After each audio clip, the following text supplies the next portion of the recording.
Yeah. The terminology again. Okay. We have 1 is unity, Right. 0 is 0, Right. and 0 with a Line over. line over it is unum, which is 1, which is unity. I mean, Well, have yeah, two I lines understand. here. Yeah. Except that, strictly speaking, unity is unitas, which is the state or the quality of being one. So there's a slight difference between unity and the one. yeah, but you see, in the next equation there, 1 plus 0 equals Unum. unum. Right. Makes sense, because 1 plus 0 equals 1. Well, if it makes sense, that's why I didn't get any questions. Well, then you go down below and you say you can't add the two of them together. Okay. Well, all right. I don't want to get into it now because I want to do some more and altize it, but we will deal with that hopefully. Any other questions based on your? Yeah. When we get into this, if we could address relationship, the precise relationship between the nihilo of ex nihilo Right. and the 0. Okay. I can say offhand, the 0 in the logic now is okay. It's ex nihilo, and there's a terminology in the text which I think maybe appears in today's assignment of nihil ex nihilo. I think I used that terminology. Yes. Yeah. And so whatever nothing there is not original. Okay. But okay, so there's an issue there which I don't want to get off onto, but the simple and short and direct answer is that the 0 as a logical digit does not equal any kind of nothing. And put positively in the text, in the negative, the 0 equals not nothing, and unum equals not nothing. But since we're not dealing with the normal double negatives of our English language, a double negative gives us an affirmative in English, right? In other words, because if it's not nothing and then it's not nothing, you think you'd be back to nothing, but it's not that.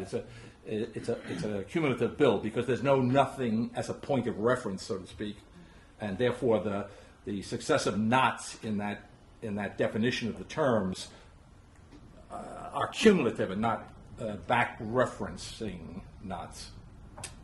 Intensification. Yeah, well, or differentiation. Differentiation. In other words, the unum is not the 0. The unum is not nothing. Mm-hmm. So it's different, something different,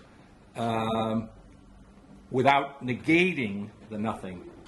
It's to say that it is not that, but not to return us to something that presumably would have been before the 0. Okay. Any other opening questions? What was that? Yeah. What was that joke about the philosophy class where somebody went through a series of double negatives and double? Yeah. And Oh, I just did it. no, not quite. And You want to tell this joke? One thing you cannot have is 3 affirmatives equaling No. negative. And somebody in the class said, yeah.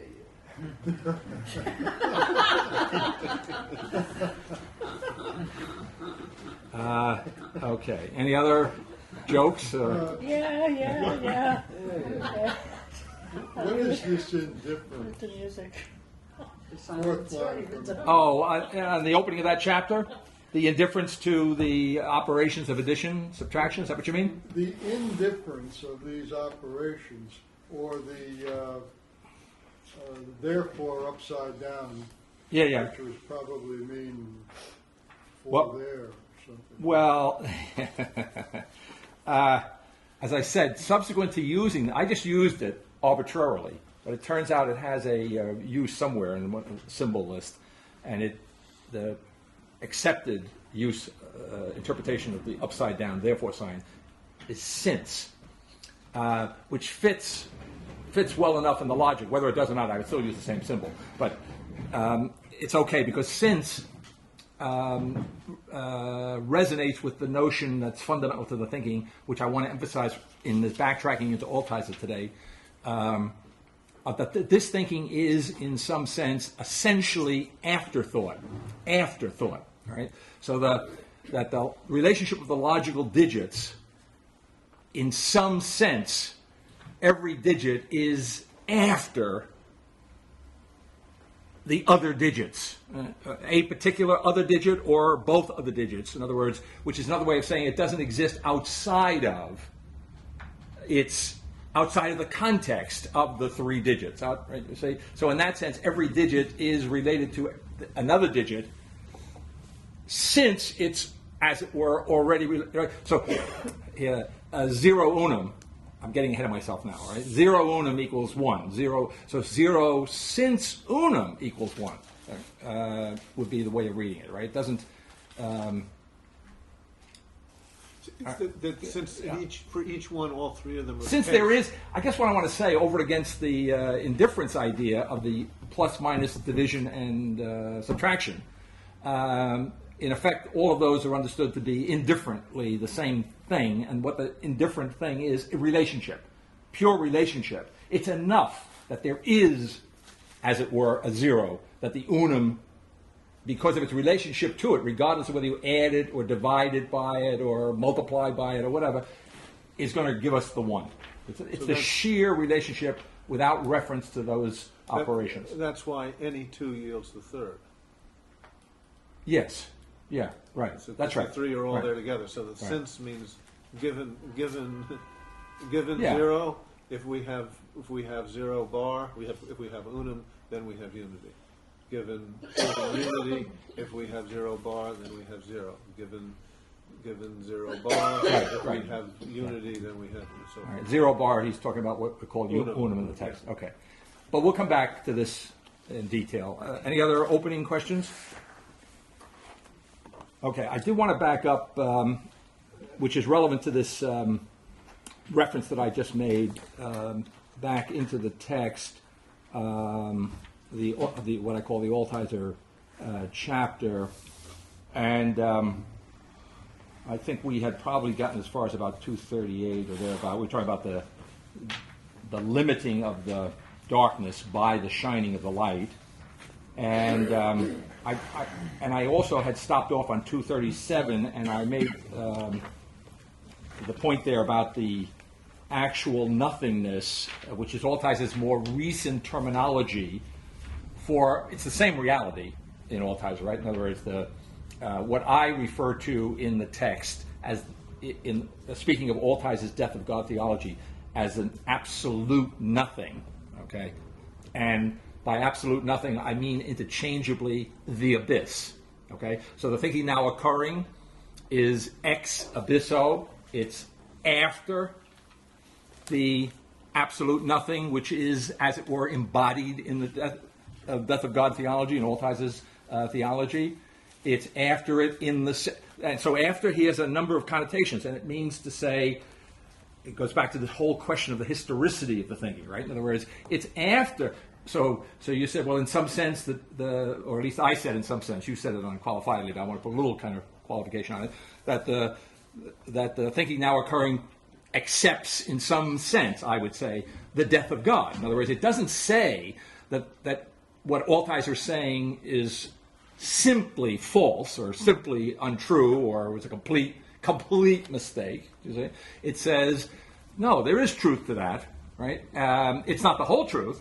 And as it were, thank God, it's not the last word. Okay, so the thinking now occurring comes after the death of God, just as it comes after modern consciousness in general, of which the death of God theology of Altizer would be a kind of ultimate specification. Okay, so on page 237, just to backtrack a little bit there. I think I had made. I was speaking a little more technically last time on this, with reference to this page, because I was trying to relate it to the notion of that fundamental notion that we tripped over as soon as we came across it in the text, the nothing but existence itself, and I was saying that. Last time, just to recapitulate a little bit, I was saying if I look at the first and the second and the third in the technical senses in which Peirce understands them, I was saying now, right now, this is Leahy's reading of what is there in Peirce. It may not be explicit in Peirce in the way in which I'm framing it, so I want to be clear that the understanding would be that the first, as I put it last time, in principle it exhausts to nothing, but it never actually does so. Now, of course, that's true in Peirce. That's explicit in Peirce, because if the first actually exhausted to nothing, that would be an end to all the potentiality of everything in general, right? And then we would actually arrive at the absolute second, right? But of course, in Peirce, we never actually arrive. There's a kind of infinite, or certainly indefinite, postponement of actual arrival. And that's because of what I'm saying now. That's because firstness, or the first, in Peirce, while in principle it exhausts the potentiality, it never actually does so. And then analogously, I was saying that the second, or secondness in Peirce, again, Leahy's reading, in principle exhausts being. Now you can see that in Peirce's own way of putting it, is that the pure secondness, is absolute brutal factuality in Peirce's language, right? In other words, it is that which is not open to argument, reason, modification, amendment, change of mind. Right? It's like solid rock. It's the category of force, sheer force, right? Okay. Now, How does that exhaust being? well, I'm saying insofar it exhausts being in the sense that that's it. In other words, there's no other being. There's no. Right? It's all there is what you've got. Okay, and whether you like it or not, No and there's nothing you can do about it. So there's no potential going back one That's step. well, yes, right. And no being. That's right. No revision, pure placing Right. and Now, determinism. yeah. Okay. Now I have to be careful here. That's if I could, which in Peirce I cannot actually do. If I could separate out and isolate secondness from the other categories, then I would have rock solid, unchangeable being. In the sense, for those of you knowledgeable about Sartre's being and nothingness, this is what the being is in Sartre. Now, in Sartre, who's not an American, he can afford. Well, he read his Peirce. They all read him. It's just amazing. But in Sartre's being and nothingness, being is the absolutely adamantine reality, and consciousness this is my way of putting it, just kind of slides around the donut of the rock solid being, never in Sartre penetrating being, right? So if consciousness is the giving of meaning, you say, to being, then in a way, Sartre, who is in one sense, of course, in the sense in which Nietzsche is not, Sartre is some kind of an idealist in the negative, right? In other words, he acknowledges the irreducibility of the idea of God as an ultimate human construct of reason. So, he just wants to say it's unrealizable. It's an empty idea, right? But it's tantalizing. It keeps us going, right? We keep trying to realize God in one form or another, right? If I become very wealthy, then that's my way of becoming like God, right? The point being that in Sartre, despite his idealism over against the radical, whatever that is in Nietzsche, right? The complete irrationality of Nietzsche in a certain way, nevertheless, Sartre is less optimistic than Nietzsche.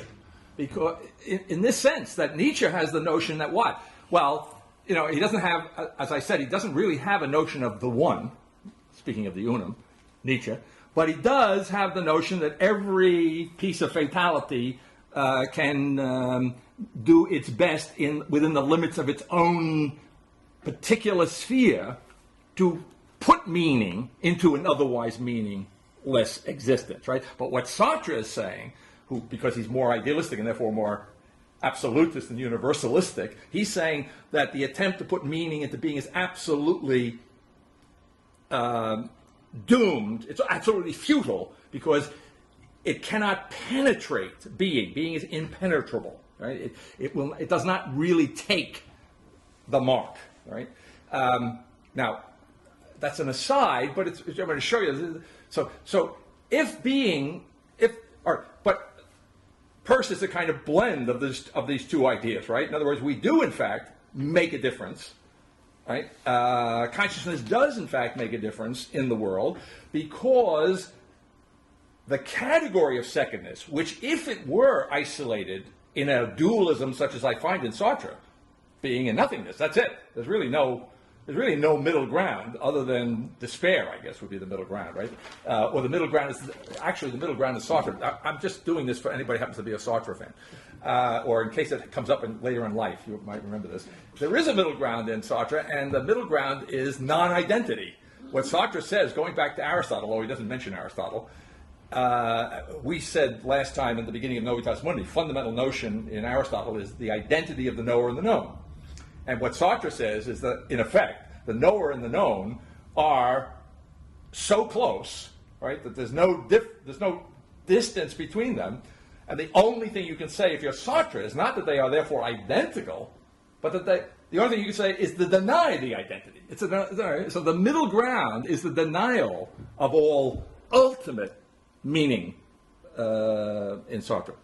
That's his existentialism. And in that sense, you see, Nietzsche's not quite an existentialist, even though we sometimes confuse him as an existentialist. He's not really in that radical sense. He's not as extreme in this way as somebody like Kierkegaard or Sartre. See, Kierkegaard and Sartre have in common that there's no, I mean, their ultimate values are very different, or their estimation of, their willingness to attempt to achieve the ultimate value is very different, Sartre and Kierkegaard, but they are in agreement that in one way or another it's either absurd or futile. You say to attempt to understand that this is understandable, an understandable project. Right? Okay, but back to Peirce, because the Americans just gum things up altogether. And Peirce gums it up because he is taking seriously 1, 2, 3, right? So he's really doing his best, as I would say, to get beyond the dualism of the self-other logic of what I'm saying is fundamental to modern European consciousness, right? So when we get, and the alternative to that dualism, to the extent to which there is one, as Peirce would point out, might be Hegel, but then Hegel's alternative to the dualism is ultimately an absolute monism from Peirce's point of view. All right? Yes, he has a trinity. He has 3 moments, but they collapse into an indistinguishable unity. You say that collapse into indistinguishable unity of the 3 moments cannot happen in principle in Peirce's phenomenology or in his fundamental categories. They are not simply although they're analogously structured one to the other. They are not superimposable in any simple sense upon one another. Certainly not. Now, well, let me just finish. I just want to finish the circle. So if, however, all right, all of which is an elaborate way of getting back to where I was trying to go. If I could have a secondness without reference to firstness and thirdness, then it would be like Sartre's absolutely impenetrably being, unchangeable. It would therefore exhaust being in the sense there would be no place else to go with it. Now, in Peirce, that's never going to happen, because I actually can't separate the 3 moments in reality. And therefore, while there is a tendency toward this ultimate exhaustion of being in particularity, in what I'm calling particularity, or in secondness, or in specificity, that tendency we never actually arrive at the completeness of that, which would be an absolute secondness. Okay. Now let me just stop there because you had your hand up. I don't know if you want to do this, but it would be helpful if you could translate Altizer into the similar language you were just describing in terms of Sartre and how Altizer would relate to the notion of access to being in his Death of God theology. Yeah. Okay. Well, that's in effect, in one way or another, that's what I was trying to do last time, and I'm taking another shot at it this time. The problem, of course, the key thing about Altizer, I think we've noted, is that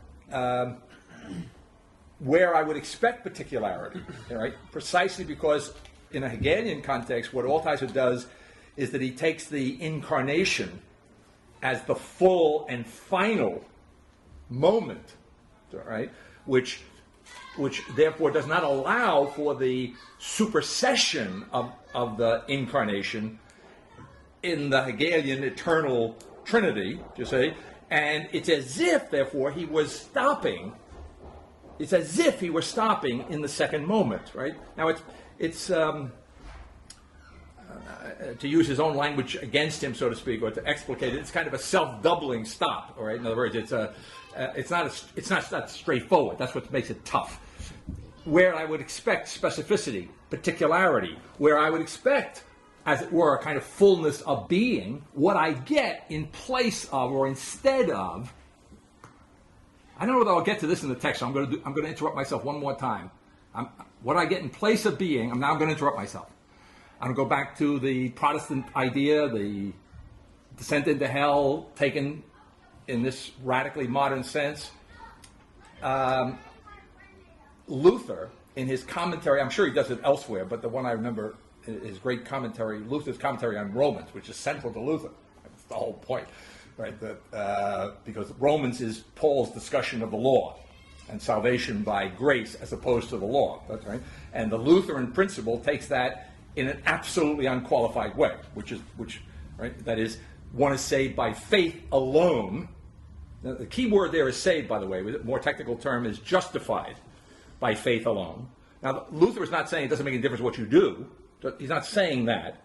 And if you are justified or saved, then you will what the theologians call it, you will become sanctified. So in other words, if you're justified, then you will live a sanctified life, and a sanctification involves doing good things, right? Living well. Yeah, that's what, right? But the point being, living well, as it were, if one were to concede it for the sake of argument that you could do it, which, by the way, Augustine and probably Luther would never really concede. But let's assume, for the sake of argument, you could do something well. If you are not first justified, it means nothing, which is another way of saying you can't really do it. Okay. So the commentary on Romans is central to Luther's fundamental break with what he understood to be Catholic theology on this point, right? That you can't get to heaven by buying indulgences. That's what triggered him. That was a kind of pedestrian, it wasn't a very sophisticated thing that ticked him off, right? But it was a concrete realization of what he took to be the notion that somehow or other you could buy your way into heaven. That's a crude way, right? But forget buying with money, that you could do something. You could earn, you could merit, you see, salvation. Right? So Luther wanted to really radically deny that, and that's what he did. And he does that, as I say, most powerfully in his commentary on Paul's epistle, which is the place to do it if you're going to do it. Okay. But it wasn't the particular practice of the Church of Indulgences, but the principle behind it that he was attacking. Well, probably both, but certainly the principle. Yes. Yeah, that's right. Yeah. I mean, in other words, the selling of indulgence would be just a kind of a kind of degenerated form of bad theology, right? In other words, if the theology was correct to begin with, this could never have evolved. Yes. Right? Now, all of which is, I mean, it's all somehow irrelevant, right? Okay. But this particular point he might have said anywhere. In the course of the epistle on the Romans, he's talking about. I think we've touched on this, and I can't remember the context. He's talking about what does it mean to love your neighbor as yourself, right? There are two great commandments: love the Lord thy God with all your heart, mind, and spirit. And as Jesus says, the second is like it, and that's to love your neighbor as yourself. So Luther's commenting on, well, what does that mean? Which, by the way, in the Hebrew is not quite so clear what it means, right? That is how it should be read. But Luther has a very specific reading, and if you read Luther's understanding of it, you begin to understand where Hegel and the whole of modern self-consciousness came from.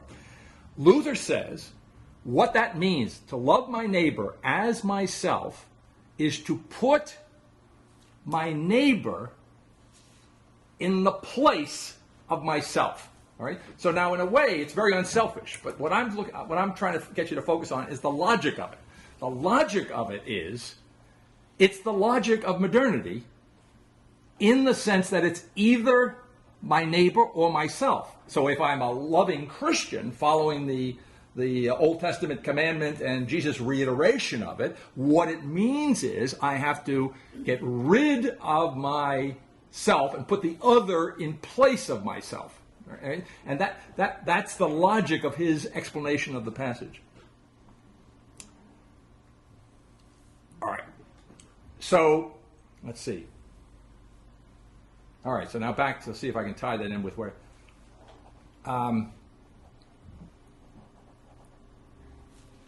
In the notion that firstness in pers in principle exhausts the nothing, but never actually does so.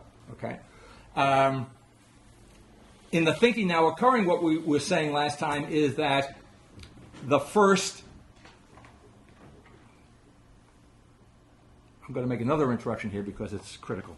I said it occurred to me this past week when I was meditating on this particular issue that the way I had phrased it, which was fairly spontaneous in class, right, which I've just reiterated, namely that in principle, the first exhausts the nothing, but actually doesn't.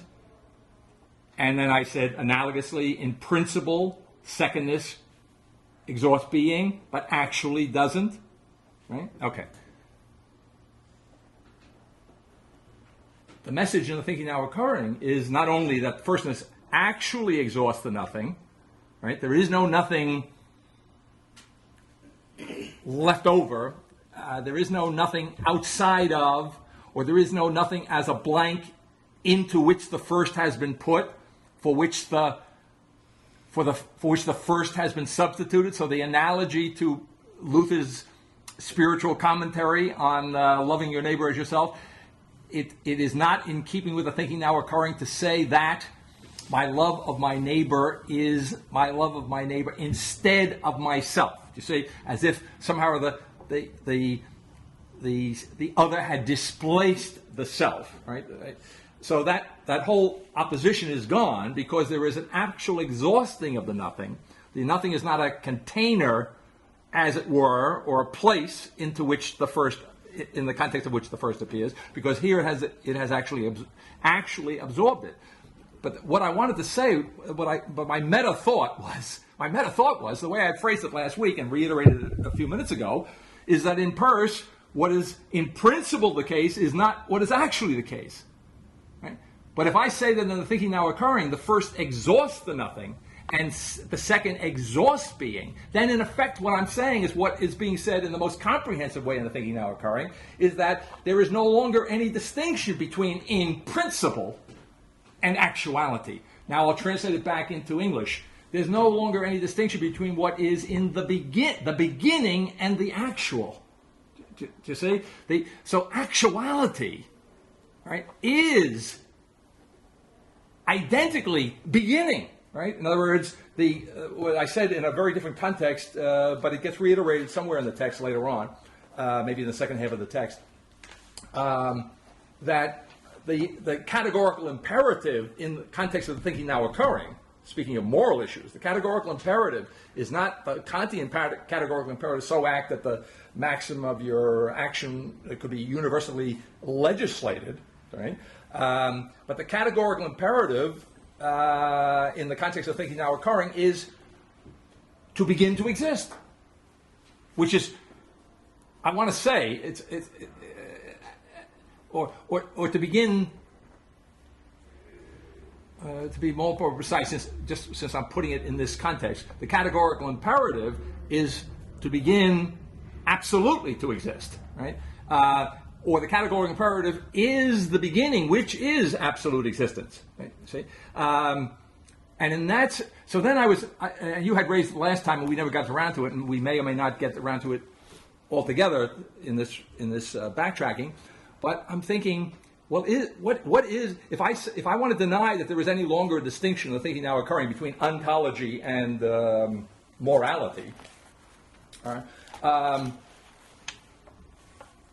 Or if the Kantian categorical imperative, which is a moral structure, is to act in such a way that every rational being, without exception, could be obliged to so act, you see.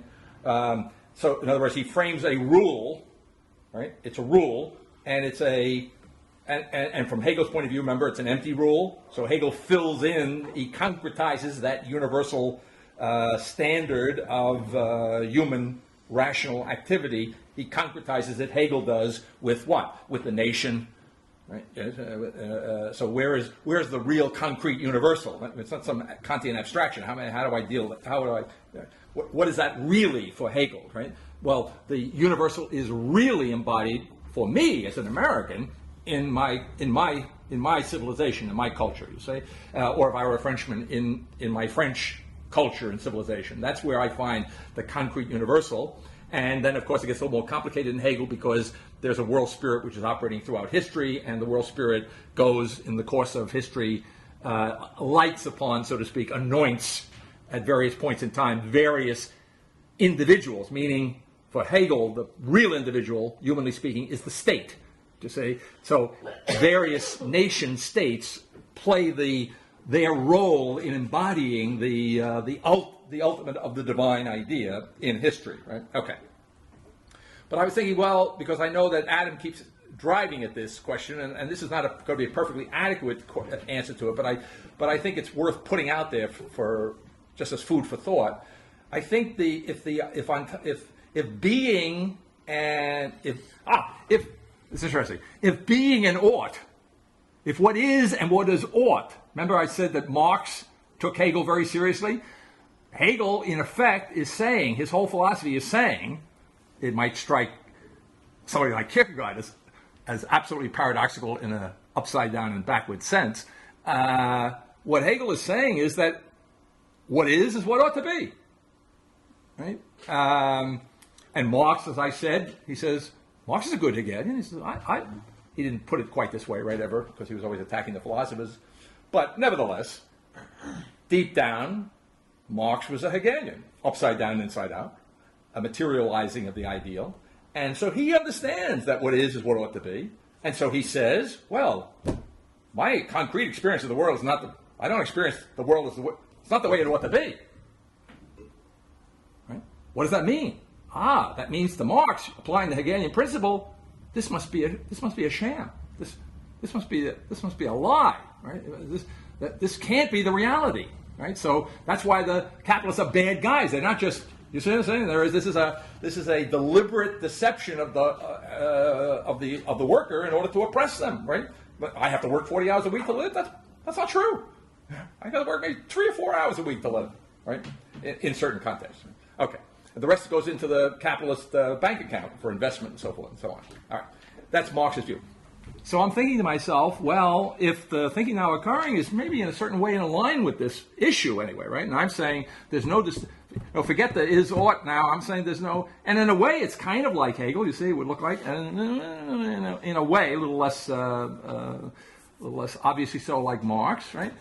That there's no difference between ontology and morality. Well, then what would be, how is the ontology, where is the point at which they coincide in the thinking now occurring? And I think the point where they coincide is what I call this absolute particularity, or the absolute otherness. In other words, if there is no reference to self whatsoever, even the Lutheran pious reference to instead of the self, the other instead of the self. You see, even if there's no self-denial. See, in other words, this came up, I don't know, is this term or last term? I can't remember now. It all gets to be a big blur after a while. But the principles stand out clearly that the thinking now occurring is not about either self-affirmation or self-denial.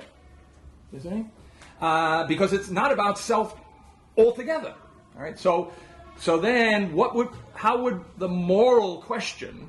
Where would be the thread that might connect me to the moral question? And I think it's in this notion of absolute otherness, absolute particularity. In other words, the relationship between all the aliens that every person is, you see, all the others, where there's no possibility of self-reference, means what? It means also at the same time a kind of perfect objectivity, you see, in the dealings between persons, you see. So here the ontology and the moral imperative are one and the same, right? The moral imperative here is objective dealing with the other in the context of a consciousness which has no notion whatsoever of self, whether it's been evacuated, set aside, or otherwise. You see what I'm saying? Okay, so I think there is here. Now, I mean, there's a whole, I mean, it seems to me there's a whole vein to be explored there if you were interested in,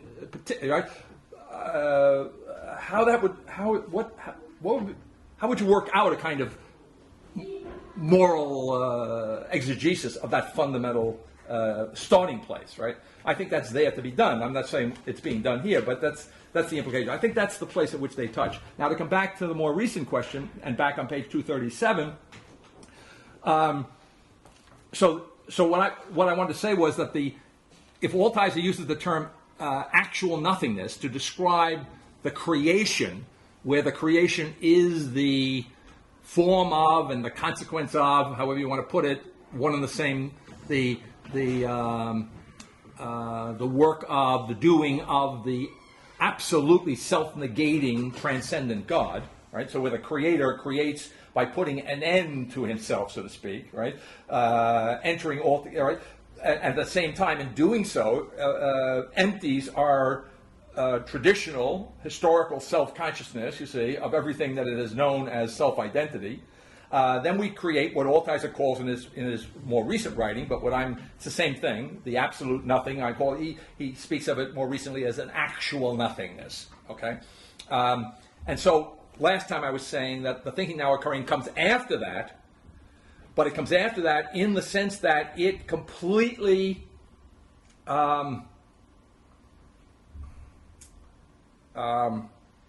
puts an end to it on the metaphor of the limiting of the darkness by the shining of the light. You see, it puts an end to it by exhausting that absolute nothing.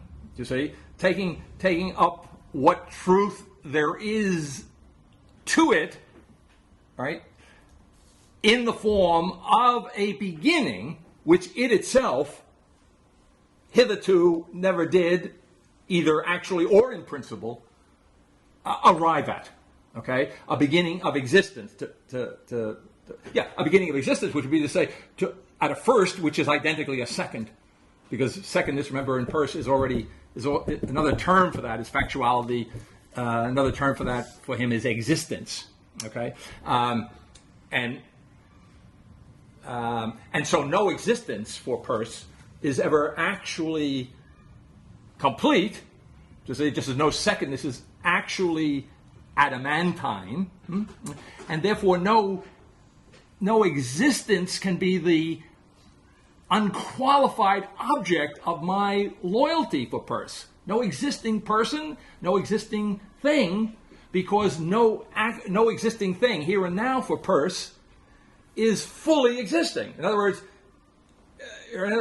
my commitment, and this has a moral implication or connotation, you see, my commitment, and the morality in this sense is deep in the pragmatist, right? In other words, Peirce is very moralistically oriented, and so is James, and Dewey in his own way, right? So am I to be committed? Am I to be engaged if I'm a pragmatist? Absolutely, right? But is my commitment for Peirce to be to any existing person or any existing community? Well, no, it can't be, because I have to reserve that unqualified commitment to what?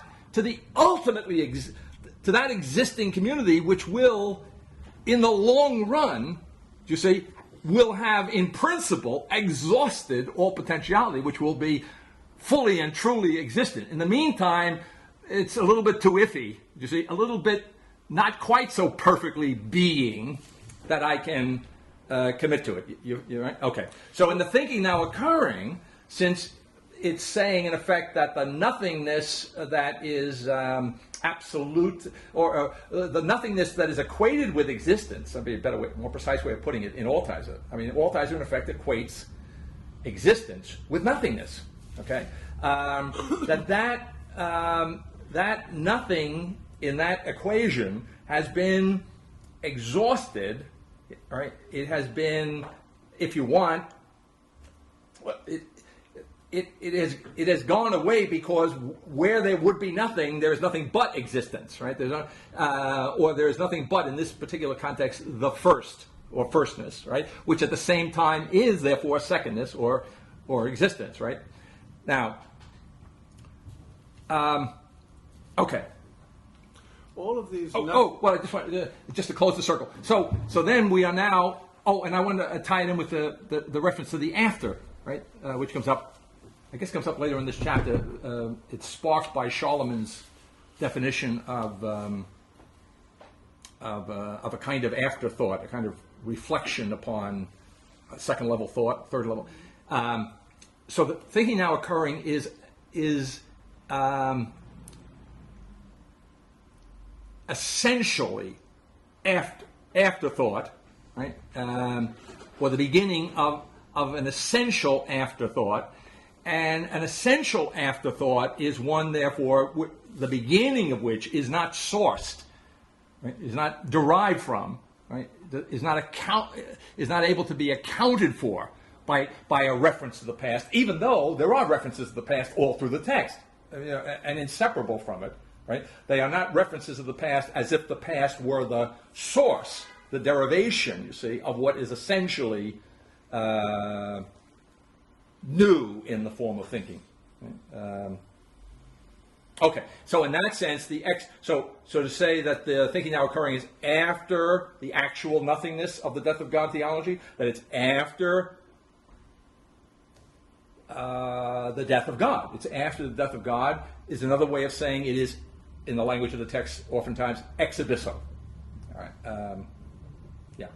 All of these nothingnesses are related to the Aristotelian Aquinian sense of potentiality as deficient. You have no sense that potentiality could be some kind of a plenum, some kind of a wealth that, like the collapse of the wave function, manifests as the actual but remains, or in the Heideggerian sense, this possibility is higher than actuality. None of that is there in that nothing. So there's several different nothings going on here. There's a nothing which is in some sense vitiate, like certainly in the modern consciousness, where no one can say God and mean anything in Altizer, has a kind of vitiated nothingness. And you have the sense of nothingness as potentiality in the sense of deficiency, deficient in actuality. But it's not nothing. Well, it would be the case, certainly for somebody like Aristotle, potentiality would have a negative connotation because, I think I said last spring as kind of a joke, if I said to you in an Aristotelian universe that you had no potential, that would not be an insult. That would be a compliment. You would be divine. Right. Okay. But also in Aquinas that the... Yeah, and Aquinas has an analogous... Pure act, God as pure But in act. Modern thought, potentiality takes on a positive connotation, and therefore when we come to Peirce, that original nothing is the potentiality for everything in general, as he says, and with a positive connotation. Right. So the fact that it's deficient in actuality is something positive for the way things in fact work themselves out, because that's where value comes from, through the Okay. Yeah, it's interesting you put it that way, because it's kind of an ontological, cosmological analog to what Descartes did to open up the game. Descartes said, the human intellect is defective because because it's defective, everything that it thinks is doubtful. Can I turn the dubiousness of my thinking process, can I turn that to good use? And that's what he did in the Meditations. He said, everything is doubtful. I wonder if is there anything I can't doubt? You understand what I'm saying? He went down. So he made of the notion, an original, the deficiency of the human intellect, he turned it inside out into a strength. And that Right, and continues all the way through Heidegger, where the very notion of questioning itself is the supreme value. Yeah, right. You would think that if you have the question, you haven't gotten the answer. Right. But no, In this one, he explicitly develops the notion of questioning. There's a modern Greek poet whom I read as a young man, Cavafy. Does anybody know him? Yeah, sure. Yeah. Oh, yeah. Okay. Good. Wasn't just me. He has a little poem on. It's not an epic. I mean, Kazantzakis wrote the epic. But Cavafy has a little poem kind of recapitulating Odysseus' journey. The point of which I can't remember the lines. You might know the lines, but the point of which is that the point of the journey was not, as it is in Homer, by the way, to get home to Penelope. The point of the journey is to be on the road. It's like the famous Tennyson poem is to seek, to blah, not to yield. Where the Ulysses, the Ulysses Tennyson poem, which ends with the moment of return as the moment of beginning. Okay. All right. It's the same. Cavafy is reiterating Tennyson. Okay. So there's a modern notion there. I guess in terms of thinking now occurring, I would say that in the thinking now occurring, to put it simply, like there's nothing but existence. I think you could say that as there is no potentiality which is not actualized. I actually didn't finish the thing. Okay. Nowhere in these nothings I'm sorry. is a nothing which is, absolute absence. There's no concept of a nothing which is nothing. Not potential, not actual, not material, not spiritual, not space, not matter, not time. Well, there's not that kind of an absolute a stand-in for the absence of absolutely anything. Whether that anything is understood in the sense of something with an identity or without an identity, material or immaterial, but all of the dichotomies nicht. Okay. All right. So those are not there, and yet the sense of ex nihilo in the sense of creation is after that, whereas ex abysso is after all of these historical conditions. Oh, I see. That's interesting. Because certainly the nothing in Altizer is not that big nicht. It's not that big absolute absence. Okay. I'll accept that for the moment. All right. On page 243, just to stop off quickly there at the top of the page.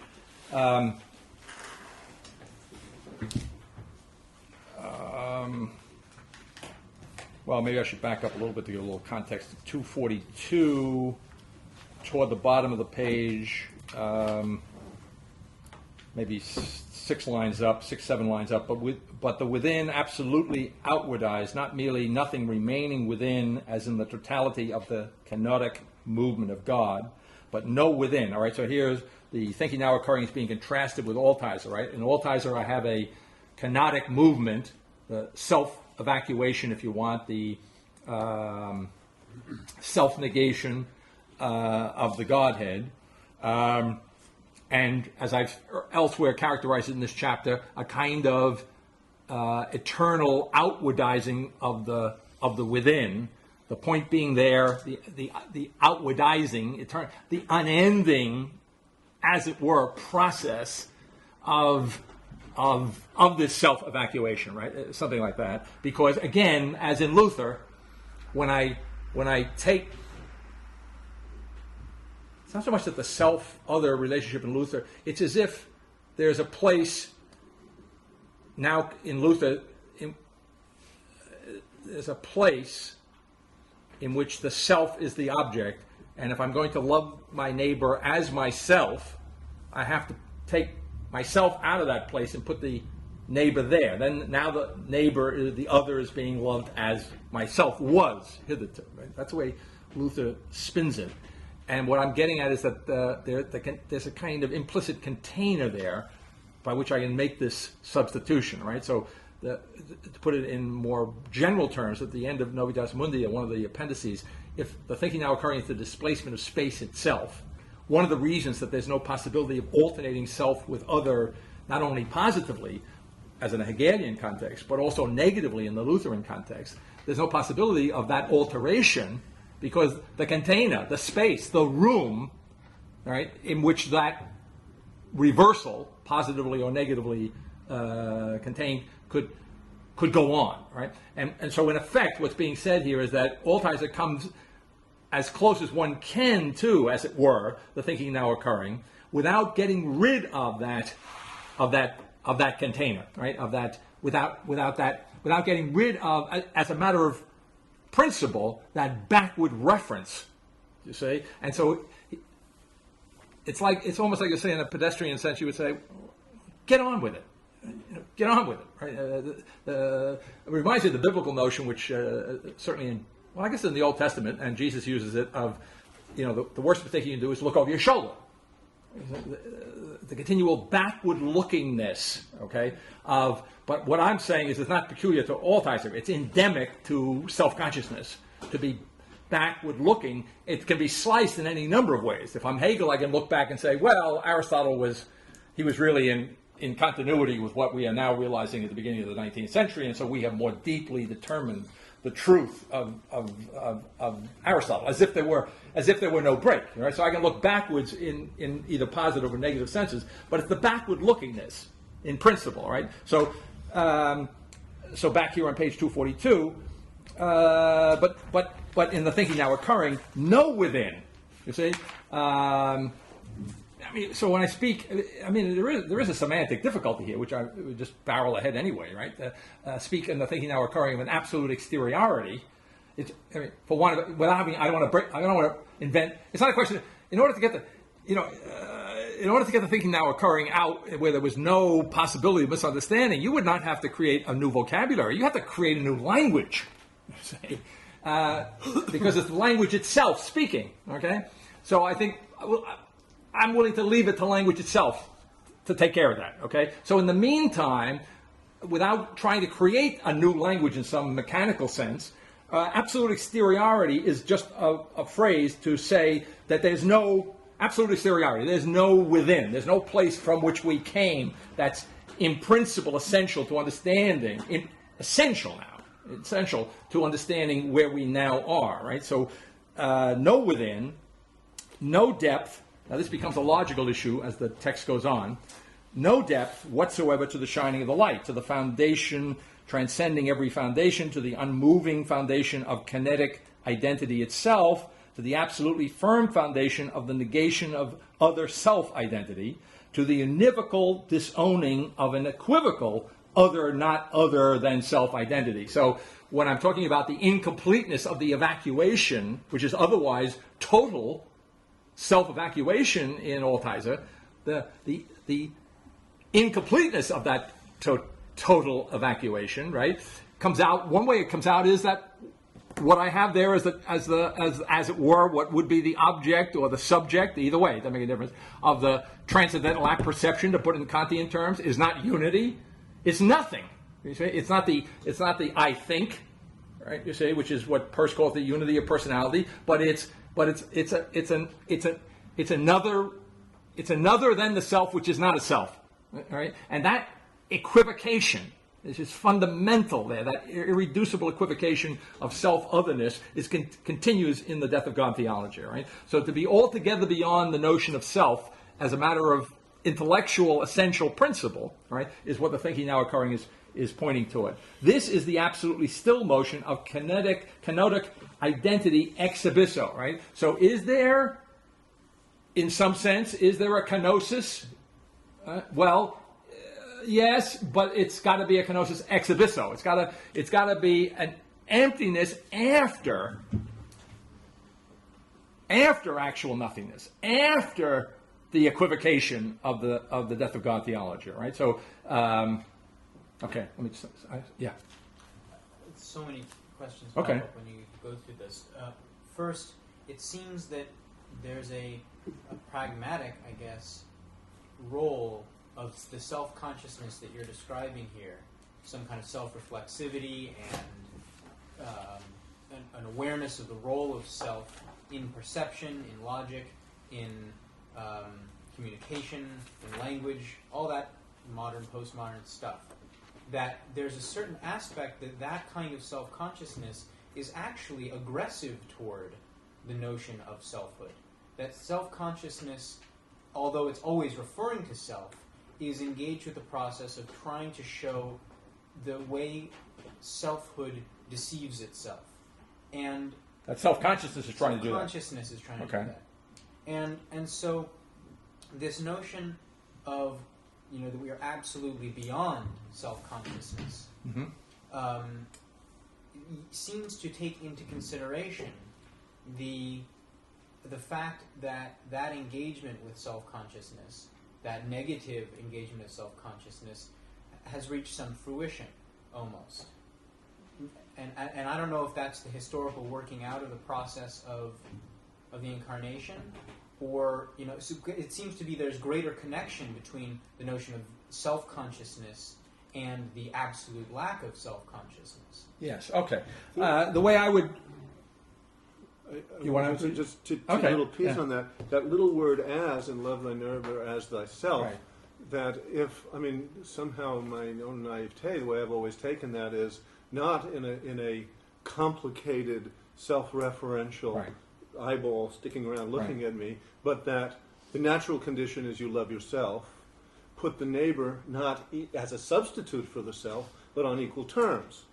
Mm-hmm. I must love the Yeah, neighbor right. in the same way that I love myself, not because I'm looking at myself and know Mm-hmm. myself, and I must remove that and put the neighbor Right. in here. But the neighbor is another one, and we're on equal terms, and that seems to be the way things happen in an ordinary, generous Right. situation. Right. So I sort of would agree with you that the Lutheran, whatever Lutheran, it is, moment is setting up the entire madness of the self-consciousness in the culminating in the Hegelian sense. But the question would be, and this is where I just reiterate Adam's question, is how is it not then that the TNO, in wanting to get rid of the self, isn't still within that pain in the neck that's created by Luther? Okay. Rather than putting it in a more pragmatic sense, in which there's an ordinary sense to self, which really isn't a problem unless you create metaphysics out of it.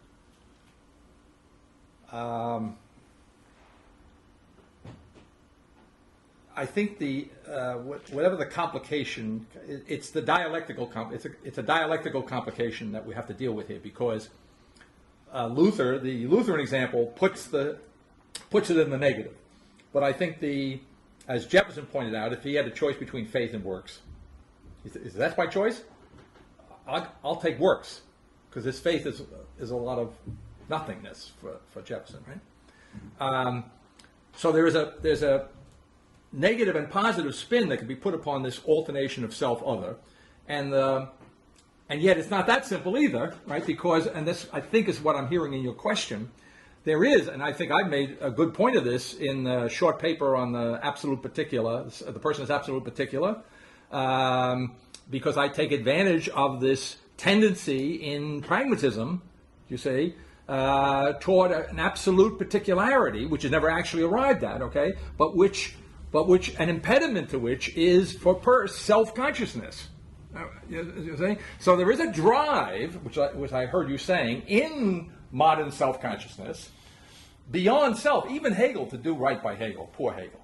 I mean, everybody's been attacking Hegel, beginning with Kierkegaard. He set a bad example, right? But I mean, I think it's fair and accurate, and would be misleading to speak of it otherwise, to think of Hegel's notion as an absolute self-consciousness. But one has to understand that for Hegel, absolute self-consciousness was an identification of absolute subjectivity and absolute objectivity, right? So it's not like, right? In other words, the self, on any level, whether it's straightforward, dialectically, and so forth, the modern self-consciousness is quite a powerful engine, and part of its power derives from its, in every sense of the word, its idealistic structure, right? Okay, and so in terms of my earlier general analysis, historical analysis, that modern self-consciousness is embarked on an attempt at a clarification of consciousness, a clarification of our understanding of reality.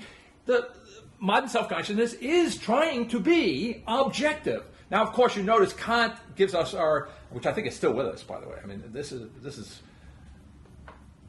will be interesting to see if one can get beyond this particular definition. But Kant's understanding of scientific knowledge, right? In other words, knowledge is only possible. Remember, Kant says, or we say that Kant says, the moral realm is not a realm of knowledge, it's a realm of what he calls faith, by which he means, as distinguished as a theologian might splice it, he means specifically moral faith. Now, for him, there's no other real faith because religion and morality are equivalent notions because everything is within the limits of reason. Okay, so but faith, the moral realm for Kant is one thing, and then science, nature as its object, the realm of freedom, opposed to the realm of a kind of absolute rigid secondness. You see, moral, natural laws that don't change, are not subject to the freedom of I might or might not do what I ought.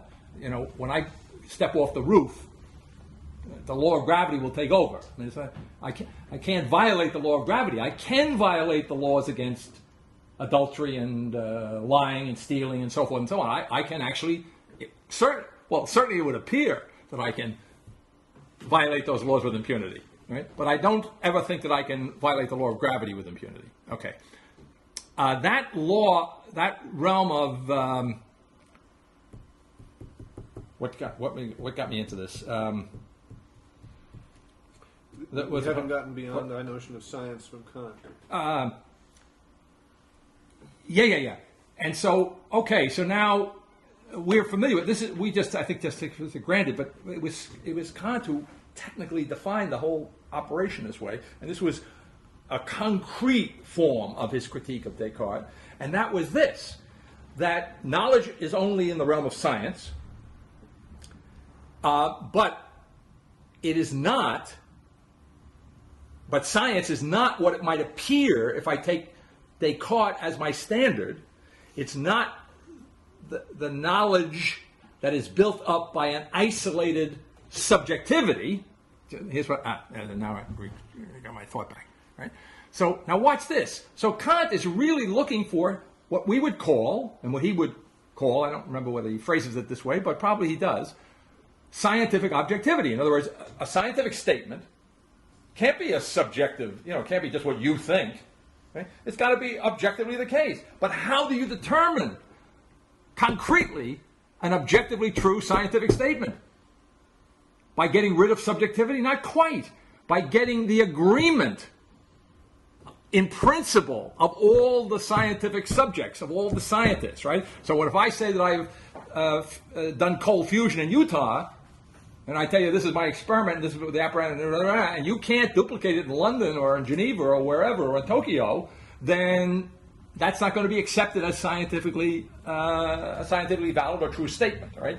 So yes, it can't be a concrete example of what is, I think, generally true in modern self-consciousness. There is an attempt at an objective knowledge, an objective understanding, but objectivity is, as in Hegel, absolutely, already in Kant, you see, is defined in terms of a kind of corporate subjectivity, right? Consensus of the competent. Yeah, in other words, so a private or narrow subjectivity, you see, is suspect, but the general agreement, if I put in Peircean terms or in Jeffersonian terms, that generally speaking, mankind believe in God, is good enough for Jefferson, right? You see?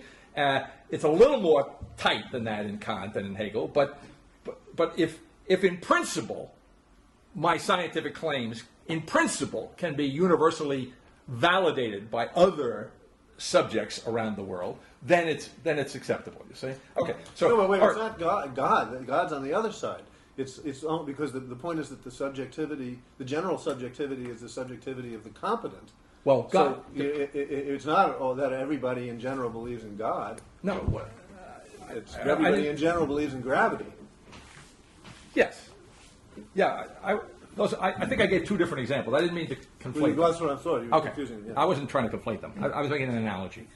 Although, since you bring up God, it's very interesting that God has a scientific purpose in Kant, not as an object, as he is in my moral life. You see, as an object of my faith, okay, and therefore not on the scientific side, not as an object of my knowledge, but as the symbol, you see, of the unifying principle that concretely, within the limits of time and space, is exemplified in the the principle, the unity of the scientific community and its knowledge. That's the idea there is that you're guaranteeing that there aren't going to be singular facts. So not the guy doing cold fusion in Utah, but the guy doing mind reading that can't be duplicated under scientific conditions. That would be ruled out. Right. So that there is a huge prejudice against absolute particularity. Okay, that's interesting. Because the sense in which things are rational all the way down in Kant is that they're universal all the way down in Kant. Right. Okay, I accept that. What I'm stating, I guess, is that the self-consciousness, when we use this word in the text, when you write self-consciousness, it often seems to me to sound like a notion of a true self or a solid self or referring back to a self as the source of thought, like in a Cartesian sense. And what I see in much of modern and postmodern, or I guess you could just say modern self-consciousness, is an increasing awareness of the problem of that notion of a self. That is what complicates any kind of access to objectivity. So there's an actual critique of self within it. And so I'm just saying that there's a critique of self in thinking now occurring. But that's a modern postmodern divide in a sense. Yeah. In the sense that modernism, if you would say word. modernism meaning psychoanalysis and Right. all are still assuming the possibility of knowledge of the self, Right. even if it's a problematic knowledge and a difficult knowledge. Still, the assumption is that there's a self to know, But even if it's only the shrink that gets to know it, or and so forth. But in the postmodern, that's what's under dissolution. Right, and I think the postmodernity in this sense would be an indication of the growing consciousness of the fact that classical modern self-consciousness has somewhat exhausted itself, right? That it, So there is now the opportunity and the time and the need for this kind of critique. Okay. Right? Yeah, because the thinking now occurring would understand itself to be beyond that critique, because that critique is still like the caboose on the train. Right. The postmodern Hegel is not the totalizing Hegel. It's fragments of Hegel which can be brought brought against itself, so that nobody after Hegel sees as much. And yet, it's certainly no postmodern person that brings Hegel back into the discussion is really interested in the absolute spirit. Okay. Right? I mean, Lacan, Derrida, everybody who talks about Zizek, everybody who talks about Hegel, no one is reconstituting the absolute spirit. Okay. All right. I want to just touch on this because I do want to move on to the logical chapter here. But on page 245 and 46, and perhaps to zero in a little bit on 245 and the bottom third of the page, where the sentence begins about 2/3 of the way down toward the outer part of the page, the being of God is now for the first time without being other than itself the material objectivity of the social unum, the univocal predication of the being of God as matter itself the body, the absolute coincidence of being itself the social unum, society coinciding the identity of the one in the form of the objectivity of matter. This reality of one world consciousness itself beginning is neither a matter of intention, whether the intention is of the first order. This is an indirect reference back to Charlemagne, it was quoted in the footnote on the preceding page. Whether the intention is of the first order, the thing, of the second order, thought, or of the third order, afterthought, thought essentially, identity. All right, so in other words, this one world consciousness beginning is not a matter of intention, and to zero in on where I'm going here, in particular, among other things, it's not a matter of an intention in Charlemagne's sense of, how shall I put it, mere afterthought, right? But you have to say what made me say what that afterthought is, because it's a very particular idea. It doesn't mean just sort of like secondary thoughts. It means that given a thought, it's then possible to think something else. Okay. Right? That's Charlemagne's idea. Okay. Yeah. All right. Nor a matter of extension, the absolute division of intention, the division of intention from itself, the absolute division of identity into units, And that's, again, an indirect reference to something that's going on in Altize's text as previously explicated, right? So that these others who are not selves, all right, in Altize. So you have something suggestive of an absolute particularity, except that the other is alienated from my own within, if I speak in Altize's language. You understand? My within is still there. It's being emptied out. It's being evacuated. And this other that I'm encountering is not a self. And so my experience of my relationship with the other is one of alienation, right? I mean alienation in the traditional sense of self-alienation.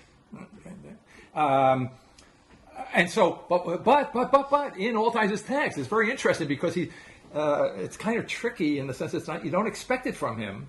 He actually, every once in a while, he uses these rather scientific sounding ways of speaking of points in time and space and so forth and so on, right?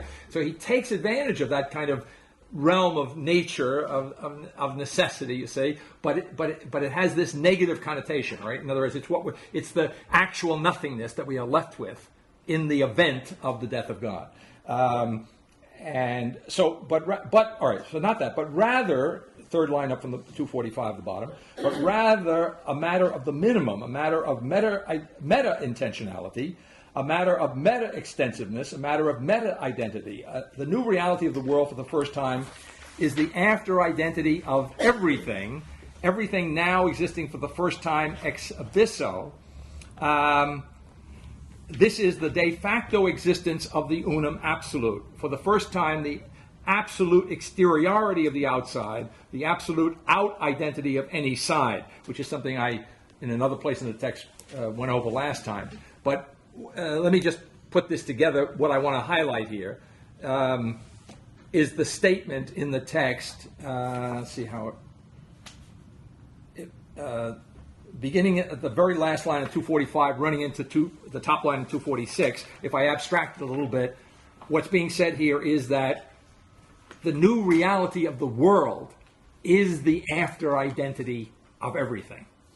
Okay, and here, therefore, what I characterize as kind of a meta-intentionality, by which I'm trying to suggest that here the distinction between matter and thought, you see, has long since been overcome. I mean, even if it was just now, okay? That it's long since in the sense it's essentially overcome. So here, everything, qua new reality, right, in the world or of the world is this after identity, right? Everything, or put it more positively, but it's the other side of the same coin. A coin, by the way, which has only one side. That's what you find later on in the book. It's the after identity of everything is the new reality of the world, which is to say that everything exists for the first time. Just two different angles on it. Okay. Okay. I think, let's see if there's anything else I need to. I should probably 250 and 251. I think I've alluded to this, and this becomes, well, it's kind of an interesting transition, by the way, to the logical chapter. And I just don't remember, and I don't know, but I may well have been. I wouldn't be surprised that if, as I was concluding this section, I may have already begun to think preliminarily in terms of what's coming up. So the coincidence of the term unum here, right, is probably not altogether accidental, right? But what I'm saying on page 250 and 251 is in a fairly explicit way, maybe just a little above the middle of the page, the absolute inversion of the abyss, total presence, that is the death of God theology, absolute solitude, are identically American phenomena at the end of history in the real guise of a nameless identity, the New World unity experienced as the absolute conception and essence of revolutionary metanoesis, which is what it is as the absolute out-identity of any side, ex abysso, is not a resurrection from death of the American ideal, not a resurrection of a dead society of logical selves.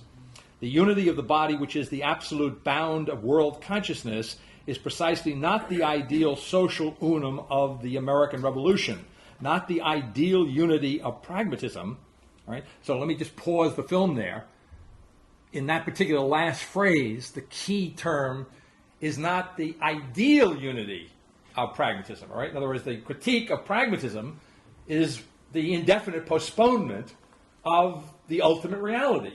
Right? If ultimate reality is here and now, the very content and essence of consciousness, you say, then it's not that the thinking now occurring is not concerned with a unity, but it's not. But it's concerned that unity not be a real, not a ideal unity, but an actual unity. Right. So not the ideal unity of pragmatism, not the sentimental preconception of the necessity and identity of the logical unity of existence, not the sentimental presupposition of the unity of society. The world unity of consciousness is the transcendence for the first time of the unum of the American Revolution, of the unitas americana, of American unity, of the unity of American society. Understand of what American society understands to be and embodies as unity, right? It's the transcendence of that, as it were, notion of the one, or of unity. The transcendence of the unity of pragmatism concretely practiced, the transcendence of the practice of the death of the transcendent God in the form of the logic of the principle of social unity. The unity of world consciousness is the elimination of this reduction to nothing of the living unity. Now, I noticed in today's assignment, I don't know whether you did or not, if you try and deal with the abstraction of that logical chapter, I noticed the recurring phrase of the essentially rational equated, substitutable in effect, terminologically, for the notion of something living or something alive. Okay, so reading backwards from that chapter to this place in the text, right? What's being said is in the thinking now occurring, in place of the death, the nothing that the death of God theology leaves us with, right? Is an essential, is a living one, you say, an unum, if you want, which is essentially rational. But here, I don't know whether it was just me as a kid or what. I don't know. I mean, I don't know what it is. It must be the blackboard. It must be school, right? In other words, it goes back to this notion that I think you said you didn't say directly, but I took that when you came to the course in Novitas Mundi, after a while you began to notice that thought wasn't quite what you had taken it to be, right? That it was much more, I would say, I don't know whether you said this, but I got the sense it was much more a living something or other, right? And so thoughts are not abstract forms that you hang on a peg somewhere, right? The thought is life, right? Now, by the way, this is not a totally new insight, and nor is it an insight that somebody like Hegel didn't have in mind, and even Kierkegaard in his own way betrays that fact, and his critique of Hegel is that his thinking was a little bit too dead to be really thinking, right? Okay. So the thinking now occurring and saying that there's no distinction to be made between matter and thought at this point in history is to say that there's no time out. There's no time out, whether it be morally or ontologically. There's no time when my experience is not the content of thought, and constructively so. You say, but I was going to just say biographically, and so I was very impressed when I was reading Homer when I was teaching, which I taught must have 10,000 times somewhere along the line, the Odyssey. Homer has a very interesting passage in when Odysseus' mother, Thetis, the goddess, goes to, what's his name? The smith, Hephaestus, the armorer, the guy, he's the limp-legged armorer who provides everybody with shields and swords and so forth. And when Achilles loses his shield because Patroclus didn't follow his advice and come back from the battle with Hector, and so he needs a new shield. And his mother, did I say Odysseus? Yeah, you mean I meant Achilles. Achilles' mother, Thetis, goes to Hephaestus to get a new shield. So anyway, when she walks in, Homer takes some time out, because he's no rush, to describe what's going on, how the place is laid out, and so forth. And it's a factory. It's a factory. And what's interesting about it, if I put it in modern terms, right? Hephaestus has, back there in whatever it was, 1200 BC, he's got robots helping him do the work. Because, and these robots are nice. They're women. And they're gold. They're made out of gold. But here's the point. But now this goes a little beyond what we've yet to achieve actually with our robots, but we're going in this direction. Homer says that they were imbued by, I don't know, the gods, with life and intelligence. Now the point I want to make is that we, right, up until then it was a kind of a blur. Do you see what I'm saying? Okay, like a blur. Like a kind of, I look there, and what do I see? I don't see anything until I have Crick and Watson. Do you see what I'm saying? The thinking now occurring is life all the way down, right? The absolute new. It is, which is the same thing as to say it's existence as essentially rational. See? Essentially alive. And it's in place of the nothing that I would see if I were looking from Marx's perspective in this direction, which we could say retrospectively, which has got to be taken with a grain of salt, which Marx was moving in the direction, right, which he could not see. You see, he was moving, as it were, blinded within the limits of his self-consciousness, and saw only nothing, where now we can see a matter which is essentially dialectical, as I put it elsewhere in the text. Okay, so what the thing? So going back to what we trying to wrap this around to what we were saying earlier. So if the thinking now occurring is the new reality of the world as the afterthought that everything is. To say, what is that? That afterthought is not afterthought. Well, first of all, it's not simply the afterthought in the third level sense of intentionality of Charlemagne's text, but it's not afterthought like we're not thinking anymore. Now we can afford to stop thinking. It's the afterthought, which is, in this case, it's the afterthought which is absolute thought. So to be a little more precise, it's, as it were, the absolute thought which is after thinking in the past. And elsewhere in the text, I don't think I've done it quite yet at this place in the text, one way in which I understand modern self-consciousness comprehensively in these terms is as thinking essentially in the past.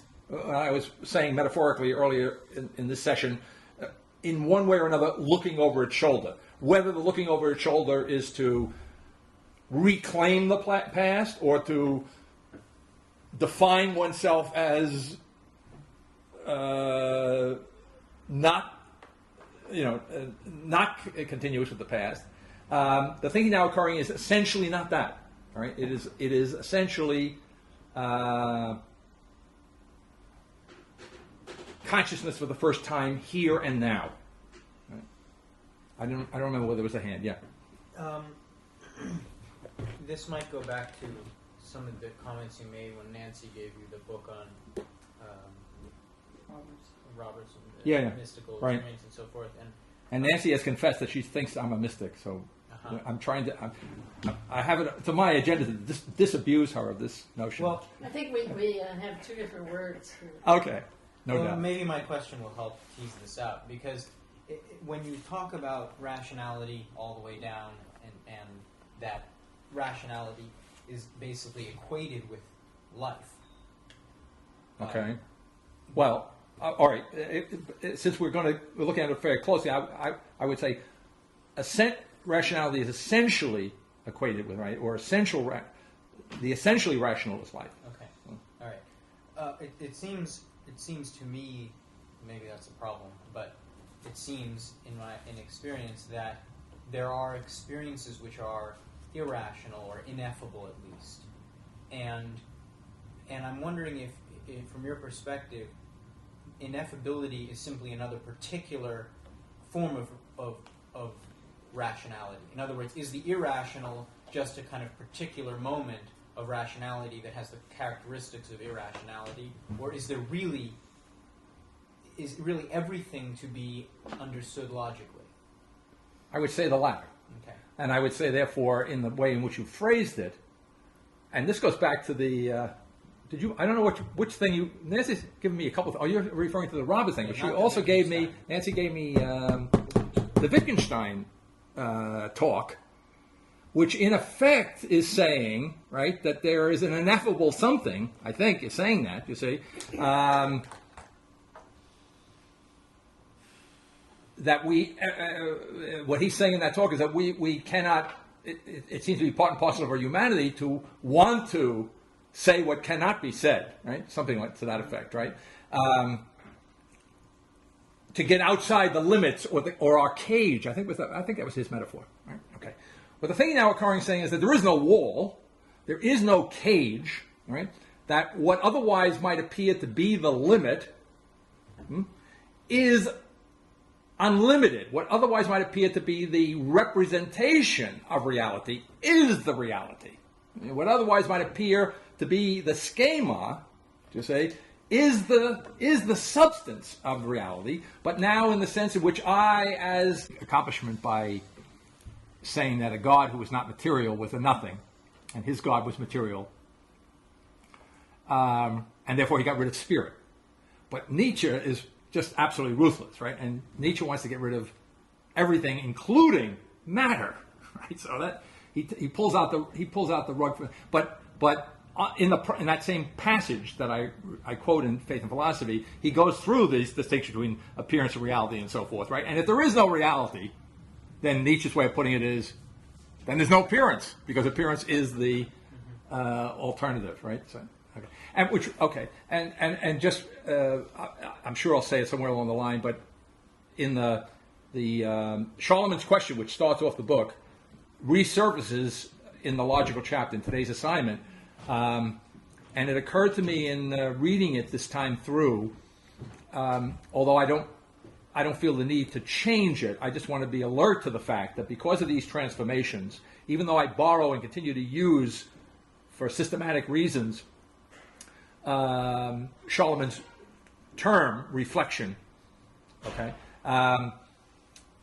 it's been transformed in the thinking now occurring, so that this thinking is not simply reflection, certainly, to follow up on your point, in the sense in which reflection would be implicitly a self-reflective form of thinking, right? So I have no problem with reflection, except that I think it's like representation. It's a loaded word. So substantively, what we're really talking about in that moment of the fourfoldedness is thought in the context of the thinking now occurring.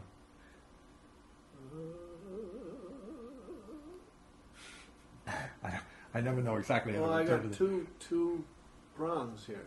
All right. One is that in spite of the fact of what I was saying about holding off on the question of the ineffable, there's another context in which one wants to assert the ineffable, which has to do with the sense in which something seems to be on the horizon that if you don't shut up and stop representing, you don't get to have concretely.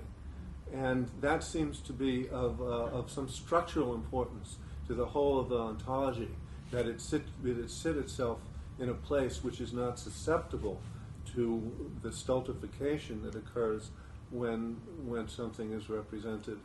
Okay, that's one direction. Okay. The other is the question of DNA and the intelligent matter in that thing.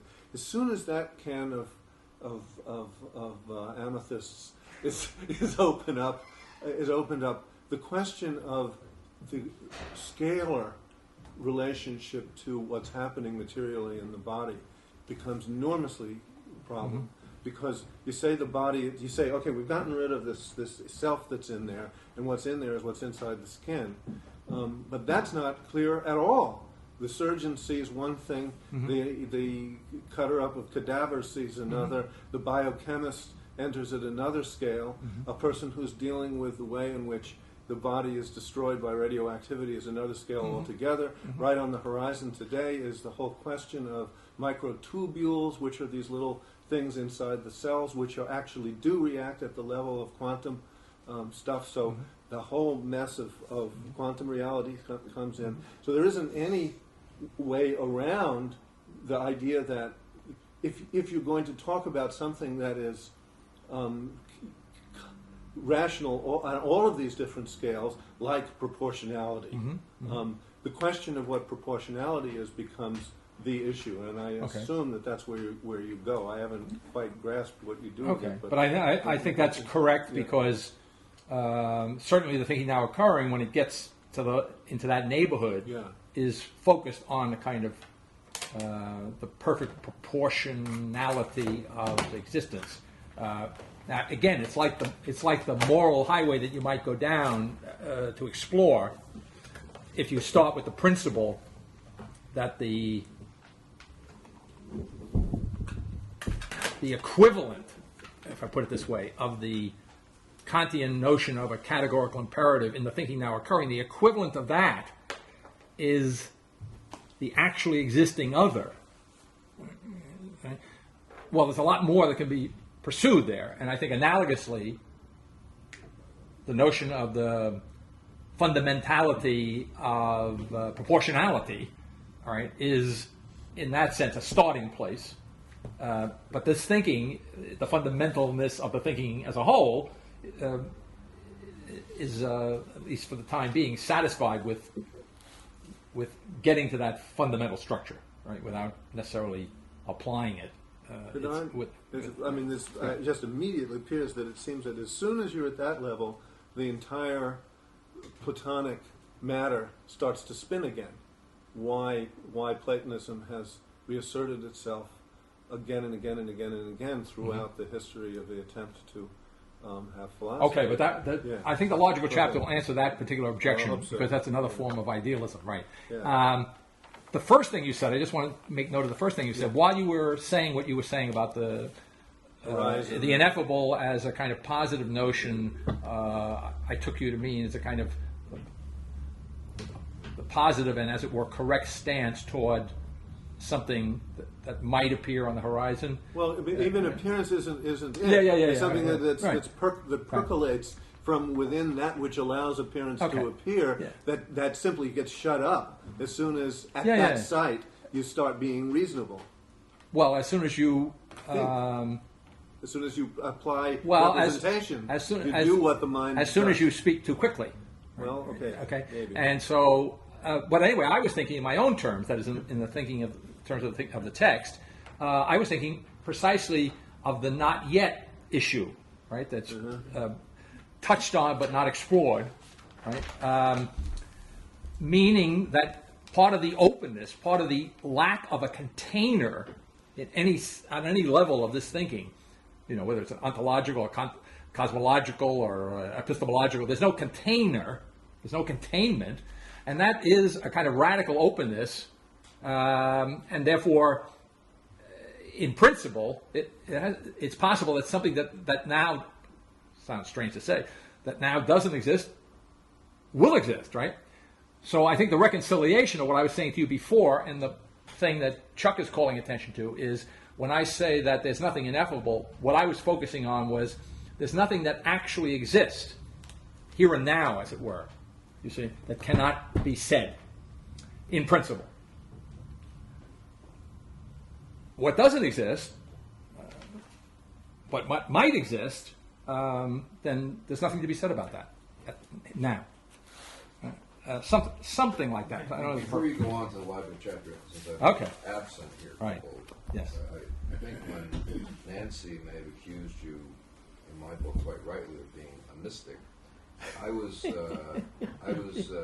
going back to the hotel in Kyoto from a wonderful experience at one of the leading Zen Buddhist temples in Japan, and we saw a monk on the street, and our guide said to us, the monks, they don't drink sake, they call it something else.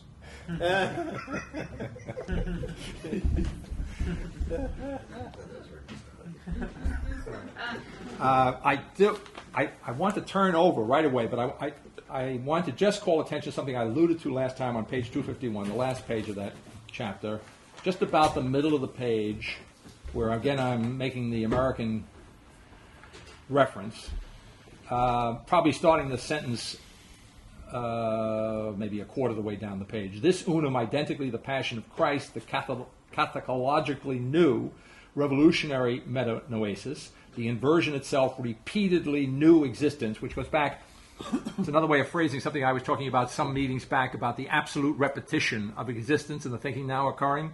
So this would be a reference to that. This unum, essentially the unification of the dialectic of matter, is the novum e pluribus unum. So playing off the American watchword, it's e pluribus unum is the American unity. Here we have a novum unum, all right, a new one in some sense, in some important sense. E pluribus unum esse, the foundation itself existing for the first time, the transcendence itself of the American unum, the beginning of the materialization of a universally existing habit of social unity.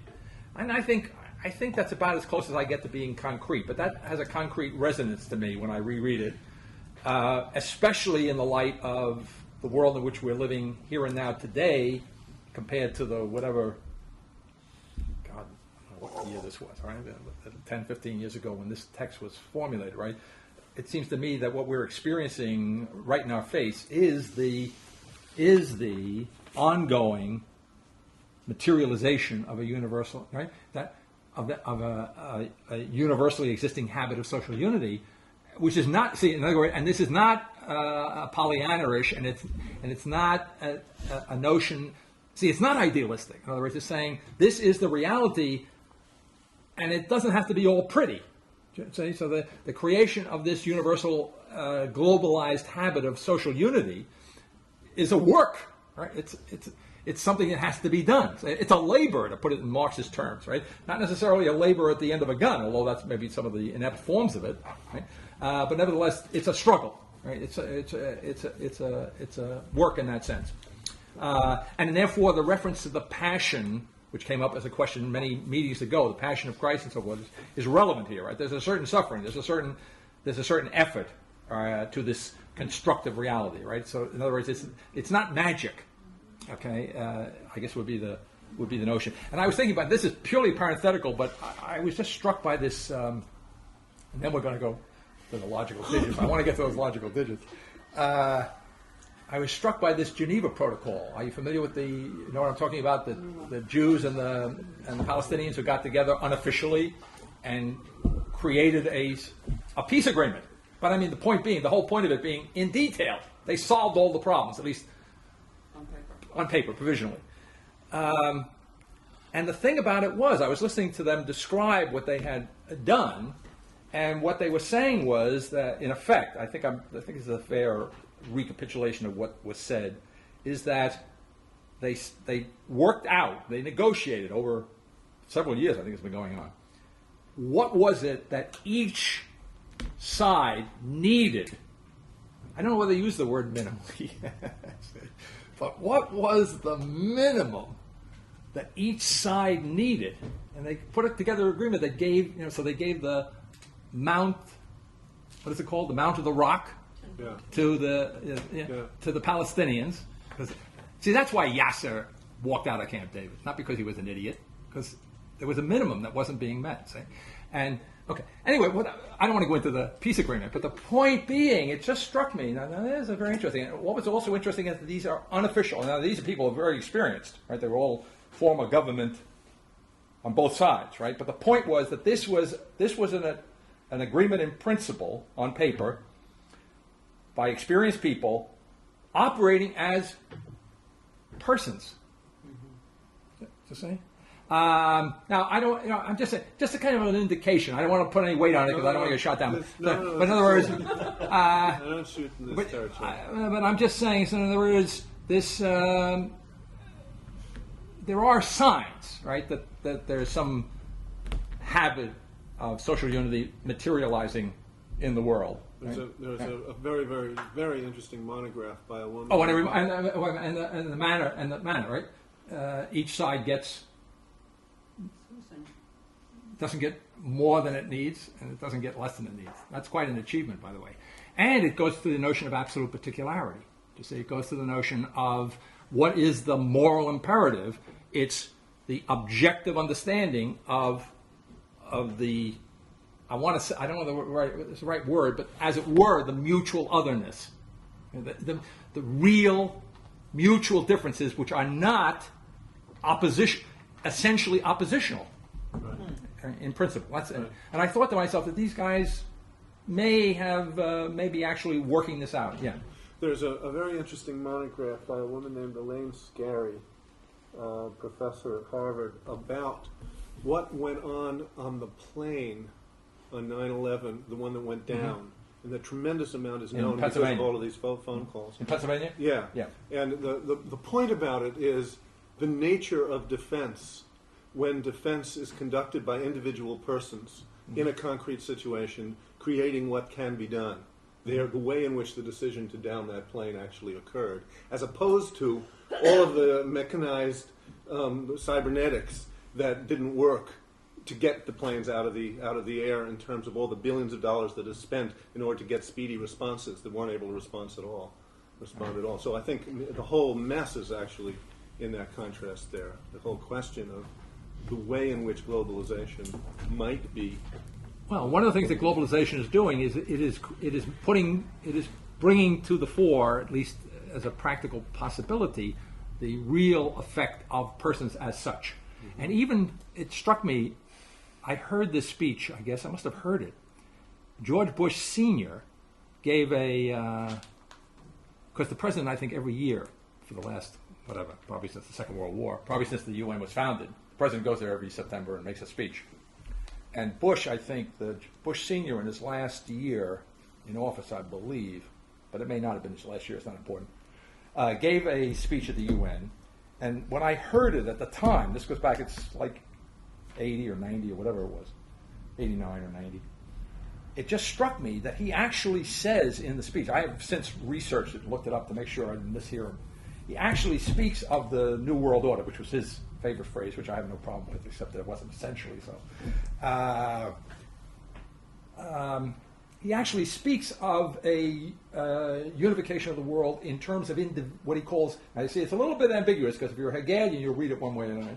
But nevertheless, he speaks of it, I think he meant it in a kind of an American sense, of individuals as opposed to states, which is a very strange thing for a guy representing a state to say, So I thought to myself, well, that's interesting. And so, despite everything, there are. Anyway, okay. Now let's do the digits. On page 255, it begins, and I've already briefly given you this example in class one day. I can't remember why, but the reader is asked to set aside, at least temporarily, the most fundamental truth of ordinary mathematics and the logic of relatives. Namely, the assumption in one form or another that it is simply true that 1 plus 0 equals 1. Now, I want to emphasize there are a couple of qualifying statements, words there, and the key one here would be simply. Right? So it's not a question of denying, because in the logic, by the way, there is a sense in which 1 plus 0 is going to equal 1. So it's not what is at issue is that it? I mean, in other words, is it simply the case that is true, or is there another possibility? And I say, however true this last equation may be in ordinary mathematics and equivalently in a binary logic, it cannot be simply true in a truly trinary logic. It cannot be exhaustively true, and so simply and exhaustively are the qualifiers, in a logic which essentially transcends the duality of modern consciousness. In the following equation, which belongs to a logic categorically new, where 1 is unity, 0 is, the symbol 0 is 0, and 0 with a line over it is unum. the reader is asked to consider without prejudice to the formal truth of the above equation. So by which I mean to say with the adjective formal there, that it, as a matter of form, there's nothing, right? It's possible there'll be contexts in which I'll be able to write 1 plus 0 equals 1. So we're not getting rid of that, right? But without prejudice to that the following is also true. 1 plus 0 equals unum. Now, whatever else might be true of this last equation, it must be clear that in this equation, the 0 is not and cannot, in any sense of the word, be nothing. But in a trinary logic, where none of the three terms is a nothing, there can be no plus and no minus, since nothing is the necessary condition for the latter distinction. So here I have in mind that when I go from the minus side of the line to the plus side, I go through the 0 point, in the sense I go through nothing, right? So now this has this notion of the nothing as the 0 point between plus and minus. So what I'm saying right here immediately is that when I get rid of that marker, in effect, you see, between plus and minus, then I've gotten rid of the distinction effectively of plus and minus, right? Well, plus and minus are just variants of, or variant bases of variance upon them, namely multiplication and subtraction. Okay, so plus and minus, addition and subtraction, division and what am I looking for? Multiplication. Yeah. Okay, you understand what I'm saying. All right. Once I get rid of that line that is the place from which they're defined. Now that is, I'm using that as on a line. On this side of the 0 is the minus, and on this side is the plus. But now I can bend my line around, and I've got the circle with that nothing in the center, right? So that abyss, that vanishing point, that notion of the circle as a continuity, the center of which is a nothing, all right, which is a 0 dimension in the sense of nothing, that's gone, all right? So there's a geometrical way and an arithmetical way, and so the logic is saying, well, if that's the case, right, in other words, if there is no nothing, then what do I do with the 0 and the 1? Well, first of all, I understand that the 0 of Boolean and Peircean logic, we can keep the symbol. It has a value, but whatever its value is, it ain't going to be nothing. All right, but it's not that simple. We need another digit, and that's the unum. Now, next time, in the final assignment, I deal in the latter part of this chapter, which we don't get to in today's assignment, with my critique of Boole's. Even though Boole has only two logical units, 0 and 1, like, did I say Boole? Yeah. Even though, well, Boole does.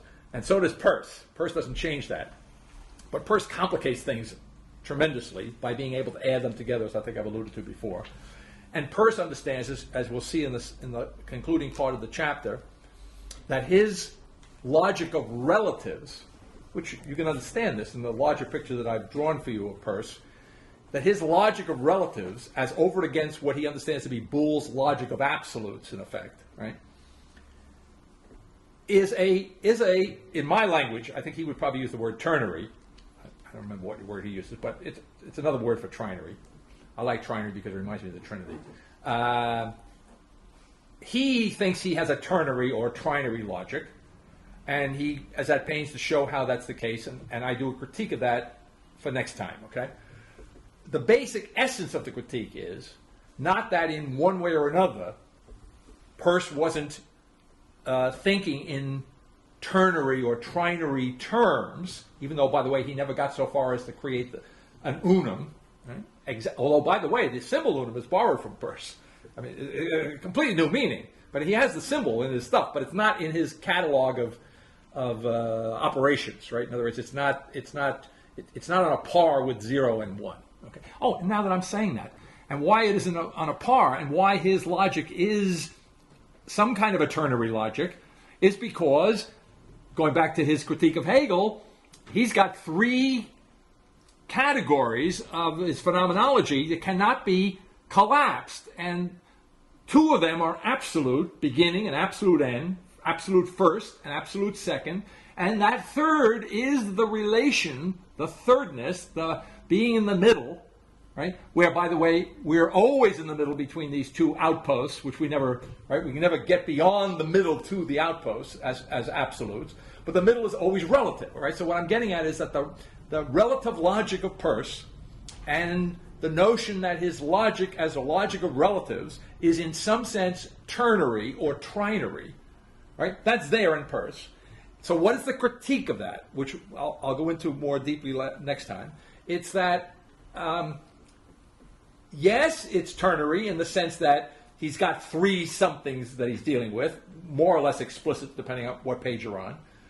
But whatever that third thing is, it remains the intermediate or the intermediary between the two absolute ends, the first and the second, and depends upon them in the sense that it is not, as it were, equally absolute with them. Right? So the first thing, we have the three digits here. Yes, we have a trinary or ternary logic, which is not altogether unprecedented. Peirce has got a real claim on a ternary way of thinking, just say. And by the way, there is a contemporary of mine who contacted me when I was meditating up in the Poconos 10 years ago, and it was a logician, and he was calling me up to say that he was interested in my logic because I had it on my website, and he thought that we were probably doing the same thing. And we had a conversation that went on, both email, a little bit of phone call, for several months. And then when I finally demonstrated to him that it wasn't the same, and that his ternary logic, where he had three digits, was really, and this is what I'm saying about Peirce, was really at bottom dualistic, right? Even though there were three, right? So what I'm saying, what I said to this, and by the way, that was the end of the conversation. So I've learned you have to be very careful when you prove to somebody that they're not right about what they say. It can be very risky depending on the person. It's not always the case. Anyway, but it was very beneficial to me to go through the exercise, because in proving to him that his assumption was incorrect, I was able to lay out, when I'll show you next time, a visible evidence of what I'm talking about. All right, but what am I talking about? The key concept here is that it's not enough to have two things importantly related by some third thing. That's fine, but what's new in the thinking now occurring is that third something or other is on a par with, equal to, and it goes a little beyond this, right? But for openness, it's at least equal to those other two. I want to say it's more than equal, as we'll see, I hope, before we finish today. You mean that it isn't just another distinction? Like, in other words, you have a binary logic is a distinction between, doesn't matter whether they're goats and monkeys or ones and zeros or trues and falses. Right. Two things which are absolutely alternative. And so that if you have a third one, it can't be that the third one is just another distinction between those two and it, because that would simply be a recapitulation of the binary logic. Okay. All right. I think. So in other words, you're going for a fundamentally three. Right. So that it's not. So the very notion of distinction because the notion of distinction is two. If the very notion in self-consciousness, it is. Well, yes. Okay. Who knows? It's a huge realm of what it is. The very notion of distinction, that etymologically is two. The very notion of distinction is being replaced by something that's ternary. Okay, or another way of phrasing it might be, or what might be, if I buy your premise that distinction is two, then what's new is here is the thinking in which distinction is three, right? Well, distinction. Well, no, really. I mean, say okay, all right. Not even something. It's something that radical. Okay. That because until you notice that distinction is two, you're always going to produce threes that are really twos. Okay. And does that affect kind of cosmologically? I think you once said something that Peirce, you differ from Peirce in the fact that Peirce feels we are always in that, what his mediation point, that second between the two absolutes. Since we're always there, there nearly never was a creation. Well, you have to be careful how you phrase that. Ex nihilo. Yeah, from Peirce. From Peirce's perspective. Well, certainly not ex nihilo in the Thomistic sense. Right. That's right. Right. And so I'm just wondering if there's a connection between your understanding cosmologically from that perspective of Thomistic ex nihilo creation and Peirce's.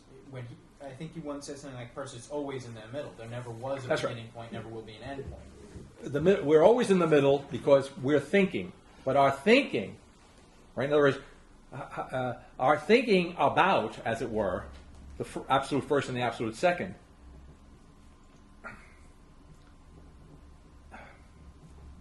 is it never. I'll use my earlier language in a slightly different context. Our thinking can never actually exhaust the absolute first and the absolute second. Just so say, in other words, and so between any thinking about those endposts and what I'm thinking now, there's a continuous, infinite regress. So it's not whether they happened or didn't happen. No. He's No. thinking. Oh yeah. No, he's a realist in that. No. He's not saying it's. No. See, that's part of the interesting thing in person. It's a realism. It's an idealism, but it's. In fact, I think I mentioned this to you in class. It's a very strange thing to say. It really took a little courage, I guess. But I mean, he actually unequivocally condemns. Wrong term. Hegel for being, of all things, a novelist, right? I mean, Hegel thought he was talking about ultimate concrete reality, right? You see, and Peirce says no, he's a nominalist, right? Because if you're really going to be a realist, then you cannot have this reduction. Okay, so part of the realism is the inability for Peirce to simply think the real, but it's not a denial. It's not because I can't simply think the real that it's not real. Something, right? In other words, or the way he characteristically puts it, there's no absolutely inexplicable reality.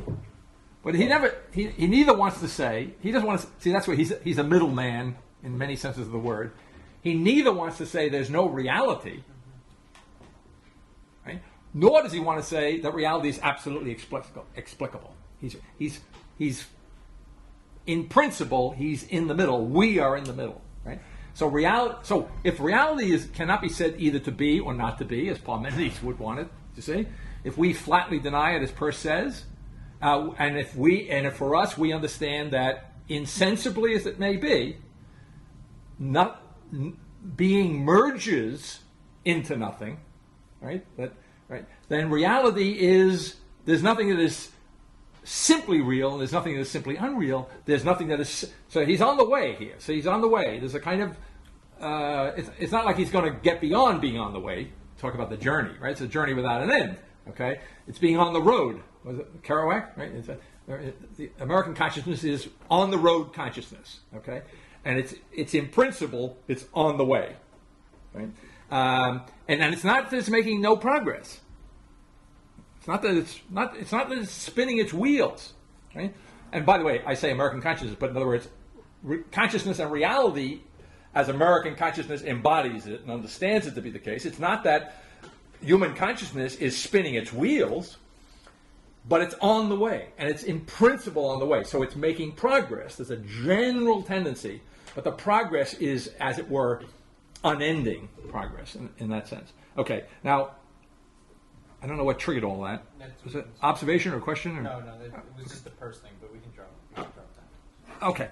Well, okay. Now, let's turn over to page 256, where we get the under the term absolute multiplication. You say, now, I was wondering about this myself. And you have to understand that when I write stuff like this, although I'm stone cold sober, I'm just going along. You know what I mean? I'm not. There are certain things that give me pause, but certain things I do naturally, so to speak, and they just seem right. I don't worry about it. I just do it. So when I label these relationships absolute multiplication, after having said at the bottom of the previous page that there's no addition, no subtraction, no multiplication, and no division. So what? Okay. So I noticed that a long time ago, but it didn't bother me, so I didn't think much about it. But now I can give a rationale for it, right? Which I think, by the way, may be actually true. And that is, absolute multiplication here in this context is the logical equivalent, and I've actually used this term before, for what I keep referring to in this broader context as absolute particularization, the absolute multiplication of entities, you see? So this is a table of absolute multiplication in the sense that we have a kind of, as it were, perfect equality of the of the digits, including now the third digit, right? And in that sense, right, there's no, it's as if I would be saying in effect, which I may actually say more than in effect later in the second half of the chapter.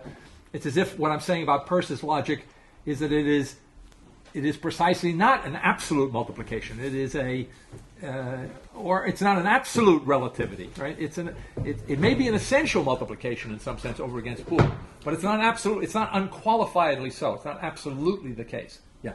We have all of these different examples of ternary-like or trinary-like logics. Right. The Hegelian, Right. Hegelian structure, the modern logics which add undecidable to true and false, Right. The Peircean threes and so forth. Right. And here you've got these three things that you're not saying that zero, unum, and unicity stand for precisely the same three concepts that the Peircean ones do. No. Or the Hegelian ones or any of the others. That's right. They existed as sort of another plane of abstraction. Is that it, or is it just another set of three that are being offered as... Well, this thinking, one of the claims of the thinking now occurring is that if you're not doing the thinking now occurring, You can't do the thinking now occurring. you're not thinking. Or, to be a little more careful about it, if you're not doing the thinking now occurring, you're thinking in the past. You're behind the curve. You're not with it. Okay. Now, why that's the case, why you might not be doing the thinking now occurring, beats me. Okay.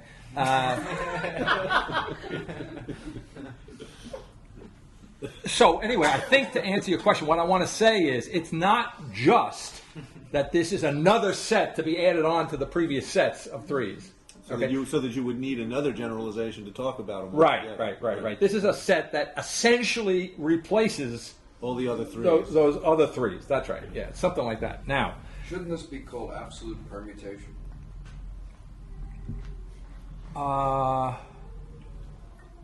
well, permutation suggests to me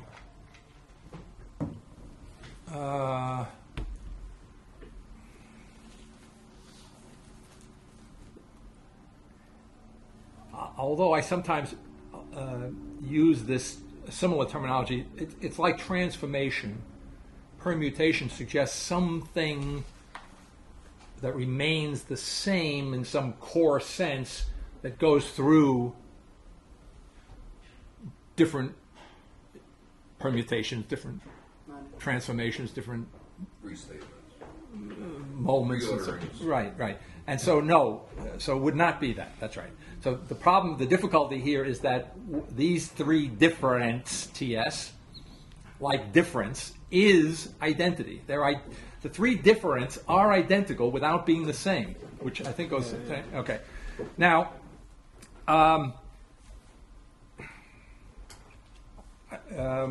see if I can... If you just take a look on the absolute... Because this will be relevant to something that I want to do in a few minutes. The first three... Well, it's all interesting, I suppose. But let's say... For openness, the top three equations there, the 0 unum equals 1, 0 1 equals unum, and unum 1 equals 0. There's a sense in which, as we'll see in a moment, they're kind of fundamental. They're fundamental because there, in those three equations, you have each of the three different digits appearing in the one equation. You follow what I mean? Yeah. And as it were, differently ordered. Well, that's what he means by permutation, right? Okay. Now, whereas, so I don't want to say anything bad about the next three. The next three, 1 1 equals 1, unum equals 1, 0 0 equals 1. There, with the exception of the 1 1 equals 1, I have a certain variety. I have 2 unums equals 1. What I don't have in that particular equation, however, I don't have the 0 in that equation, right? Okay. So what I like about, just for focus purposes, to focus for a moment on the top three, because there I get a kind of nutshell capsulated version of the three digits appearing, as it were, in the same context. And so I can see them, as it were, all together in their complicated, if you want, relationships to one another, right? How they may move around, so to speak. Okay. Now, so I want to call attention to that distinction between the first three and the second three set of the second three. The other thing I want to say, going back to the dualistic logic, what I've discovered by doing this logic, which I'm going to get to in a moment in a somewhat technical way, is that what really distinguishes the trinary logic, what I call this for clarity's sake, real trinary logic, as opposed to dualistic or unreal trinary logic. Not really trinary logic. Real trinary logic, this logic, what's simply different is that in my exchange with Hellerstein was the guy's name, and as I say, he at the time was publishing a book in logic, and you may look it up to see what he has to say for himself. Not that he would be dealing with this issue. But anyway, in his logic, in his ternary logic, the most obvious difference, and by the way, a lot of what I'm saying now is at least in a fairly succinct, brief form, because it's part of a larger thing I'm doing in chapter 7 of Faith and Philosophy. So you'll find this comparison there, you'll find it on my website. On my website, you'll find it in a thoroughgoing way. You'll find it essentially in the Faith and Philosophy 7th chapter. But anyway, what I'm getting at is that if I were to just look at the first 6 equations here under absolute multiplication, and then I were to compare this with another 3-digit logic, such as Hellerstein's, what I find in Hellerstein's logic, where the third digit is, like in Peirce, really an intermediary, not on a par with the others, is that where I have unum equals 1, he doesn't have unum, of course, but his equivalent, which I translate just to make the analogy into a u, and I take the u from unum, but it's not unum in the thing. His third digit, related to itself, since itself, right, equals itself. Okay? So, and by the way, it's very consistent with what I'm saying about an unreally trinary logic, a trinary logic, that it's ultimately not beyond self-consciousness, even though it's beyond the simple opposition of self and other. You see, its notion of how the intermediary digit multiplied, as it were, by itself, or absolutely multiplied by it were, not as it were, doesn't equal something else, in this case unity, 1, another digit. It equals itself. So u, in his logic, my terminology, equals u. And 0, in his logic, equals 0. Okay? Now, there's nothing wrong with that, and you can do some nice, interesting things with that, and I think quantum mechanics is doing quite well with essentially a kind of not really trinary logic. Okay? So, it's not that you can't get anywhere with this. But what's new here is that the 2 digits other than 1, when related to themselves, if I can put it that way, so I can get rid of the multiplication issue, when unum is related to unum, it equals 1. It doesn't equal itself. Yeah? So if I put it in the kind of metaphorical way, it's related to another digit, or a digit different than the digit it is. And that's true for 1. Now, it's not true for 1, right? But on the other hand, I don't want to deal with that now, because 1 equals 1 is true in Boole, it's true in the thinking now occurring, and it's true in Hellerstein's logic.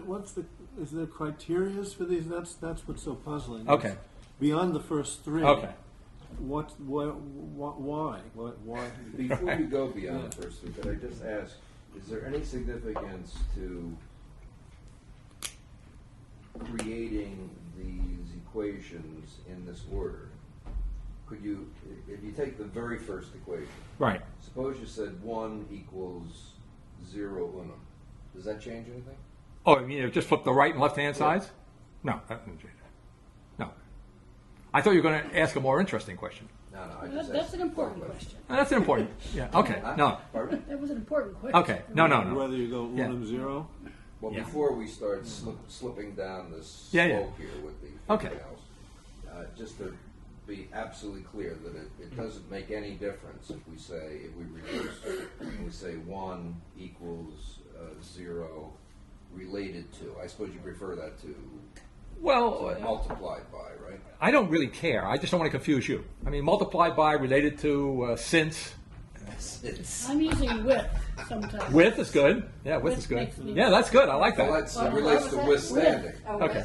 Yeah. Is that because you- Zero with unum equals not 1, taking yeah. Is that Position because about it what relates kind to of width. withstanding? Is that why you picked that? Maybe that made me think It's of it. because I withstanding don't is what know. you should say itself. Yeah, itself. That's right. You got it. Well, I'm glad you learned something here.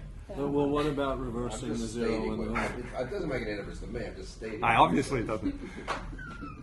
Do you have another question or observation? Okay. Sorry. Zero. What about reversing 0 and unum? That's an interesting question. But I want to hold it. I want to come back to it, Okay. but I want to come back to it in a very specific context. Okay. Now, Well, why isn't 1 related to 1 equals 1 the same as u related to u equals u? It is. That's what he said. It's true for 1, but not the zeros and the unum. all three digits related to themselves equal 1. Oh, I see. All three digits. Yeah. equal 1. So the self-relation always But ends up with to 1. the extent that Hellerstein, is that his name? Right. He doesn't have an unum. He has a Well, he has the equivalent. He I has mean, the that is U. to say, he has a third digit that okay, operates. but you deny that you can have u related to u equals u. No, he can have it, but then he's not doing the thinking now occurring. Then he doesn't have a real trinary logic. There is such a logic. He has it. He has a book about it. All right. I'm saying you can have it, but then you're not thinking in an essentially new way. So just focusing quickly on the difference between u related to u equals u versus 1 related to 1 equals 1. Right. What's the difference? Why do you favor? I'm going to tell you that in great detail next time. The difference is that the u equals u and 0 equals 0 provides a logic out of which I get something markedly and visibly inferior to that which mathematically flows immediately and naturally from this logic. This logic will produce the geometric series where x equals 2, 3, and 4, which is as far as I want to go because I want to be a Pythagorean here, right? All right. So this logic just does that, as I'll show you vividly next time. It's a little Christmas present I'm saving for you.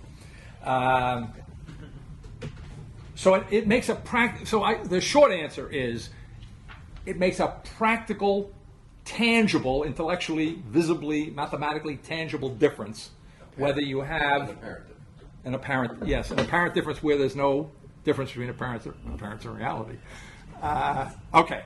Now, I want to answer another question that got raised here by one of you guys, and by jumping quickly to something that's in today's assignment, and then I'm going to jump back, I hope, to page 267 and look at that, what I call the logical lattice work. And by the way, again, this also appears, again, in a different context in Faith and Philosophy, chapter 7. Certain elements of the logic appear there to make a direct comparison with Hegel and Peirce, which is not exactly done at this. It's not why they first appear. Okay. Now, there's only one thing about this drawing that I would change, and I wouldn't actually change it, but one thing I might change to make it more visibly clear what's being said here, if the text doesn't make it clear, is that this lattice work in which these zeros, ones, and unums are located, is infinite. Right? In other words, the border is a little misleading. Okay, but that's just for purely aesthetic, pictorial purposes. Right? Now, the point of noting that is that the interior square, which comes to be called in the text sometimes the foundation stone, sometimes the foundation stone is that square rotated. The square by itself is referred to as the cornerstone. This is a semantic problem. Okay, but that square is like the fundamental essence. It's understood to be the essence of this infinite lattice, which is composed, if you look at it on the slant, of ribbons or rows of ones, zeros, and unums, right? It's like the rain. It's raining. The wind is blowing, and the rain is going on a slant. All right. So these things are falling. Reminds me a little bit of Democritus, but this is a little more complicated. because, or simple, I'm not sure which. Anyway, the point being that the basic background of the logic is the notion that there is an infinite structure of zeros, unums, and ones. The point of the word infinite here meaning there's no end to it. So now what does that mean? Go back to the notion of absolute exteriority in a more conceptual framework, right? What's being said here is that this is the outside, which is out of the outside of any other, right? It's the outside of which there is no outside but the outside. You're out. You're always out, right? Well, another way of saying the same thing, paradoxically, is to say you can't get out of an infinite. You're out. You're about as out as you're ever going to get. There's no outside inside here. In other words, this little square is good. Thanks. It's the epitome. Right? It's reducing this infinite structure to its minimal form. In principle, this could be hyperdimensional. It could be That's right. any transcendent. Yeah, one of the first things that Jim asked me when I first showed him this picture 1,000 years ago, I guess, he says, "Could you do this in 3 dimensions?" Yeah. And at the time, by the way, I've since done it in 3 dimensions. You can find that on my personal website. But at the time, I had no interest. I went one step at a time. I had enough trouble. You would put some numbers on the outside, the top and the side, and then you would multiply. You have 1, 2, 3, and 1, 2, 3, and you 1 times 1, you put 1 in that box. 1 times 2, you put 2 in that box. Are you with me? You know what I'm talking about? Okay. So the traditional way of creating a multiplication box is by putting some numbers on 2 sides of the box and putting their product in the square that they have in common in the box. Simple, from time immemorial. But too simple for the thing now current, right? So, because in order to do that, you have to assume that it makes sense, it's significant to be inside or outside the box. In other words, to get the content of the box, you have to make a distinction between the inside and the outside. But the whole point of this is that there is no distinction between the inside and the outside. So then how the hell are you going to know what's in the box? Or how they're related to one another, right? Would be the more relevant question. Well, you've got to do your multiplication. This is a way of speaking now. See, it's wrong, strictly speaking. It's not within the box. Because there's no within, right? Because the inside of the box is outside. But within the outside, which is no within, the only way you're going to relate these digits is by not going outside the box in the normal sense of the word. So, for example, if I multiply within the box 1 times 0, now I'm speaking absolute multiplication, or if I say I relate 1 to 0 going across the top row, then my result would be unum. That's the way I would read that, you see? And if I were to go down from 1 in the top left-hand corner, 1 related to unum below it, leads me to, gives me, 0. Brings me to, I arrive at 0, okay? All right, so back in the language or the setup of 256, right? 0 unum, now here's where it gets tricky. Okay, so depending on what you're doing, there's no particular problem. But now, since I can't get outside the box, because I'm already outside, okay, that is, okay, how am I going to, I can do 0 unum. If I start at the other end of that top row, unum 0 leads me to 1. That fits with my, right, you see? Okay. But now my second set of 3 on page 256, where I get, which is the distinction from binary-based trinary logic, where my 2 zeros give me 1. They don't give me 0 as they do in Hellerstein's logic. You see? So how does that work in this square? Well, it works because since there's no inside and out, I have no justification for going on the diagonal 0, 0 and getting 0, because look where I would have to go to get 0. Where does Hellerstein go in terms of this analysis to produce an equation in which in his logic 0, 0 equals 0? He goes outside the square. He goes outside of that which you can't go outside of. Do you see you see what I'm talking about? In other words, in the top, go to the middle of the box. There's a 1 in the middle of the box. To the right is a 0. Then go up diagonally, up and to the left, above the 1, is another 0.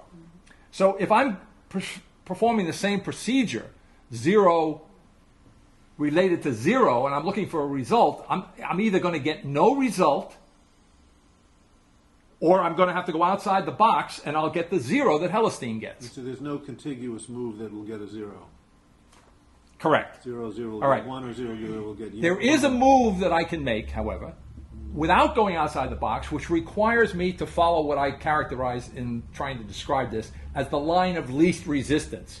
In other words, going in the same direction, I can get 1 by just following the limit of the unlimited box. Do you follow? In other words, it's a little bit paradoxical way to have to put it this way, okay? In other words, this is the epitome of an unlimited lattice work outside of which I can't go, right? When I epitomize it, I see that to get 0 as the product of 0, 0, I would have to go outside of that which I can't go outside of. If I stay within that which I can't go outside of, as it were, right, I can get a result in this epitome by taking the 1, right? So I go 0, 0, 1. Do you see? That gives me the different answer, and the rationale for it, the conceptual basis for it is that I can't go outside the box, right? And following the line of least resistance, 1 is the answer. And the same thing would apply to the 2 unums that are also on the diagonal. And you'll notice, by the way, that on there are zeros and unums in a diamond shape there, right, around the central 1, so that I can not only multiply the 2 unums and get 1 in the upper left corner, but I can multiply that bottom unum times the 0 in the middle right. Is that right? Yeah. No. Okay. You can't jump those little... No, I can do it, but it's redundant, so I don't do it. In other words, I already have, we were talking here about the fundamental relations. So I don't do that here because I've already got... Drawing this from the top left. Well, I'm not sure what you're asking well, me. my question is, how does 1 wind up in the middle? In the middle of Yeah. All right, that's a question. Yeah.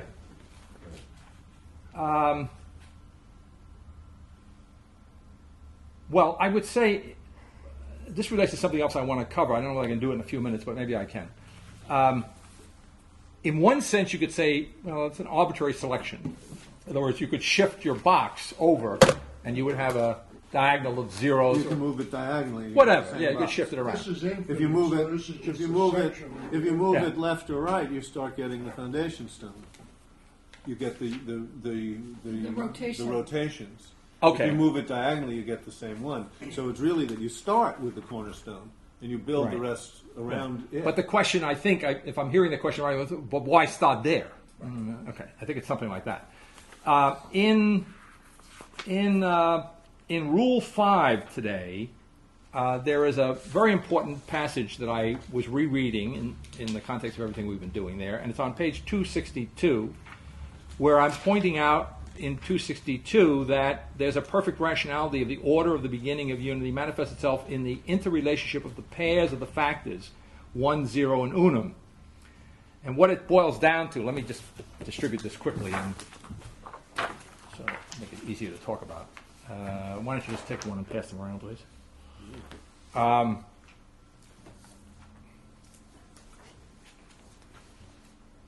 What's being said there, let's see, if you look, well, you're going to get this in a minute, so.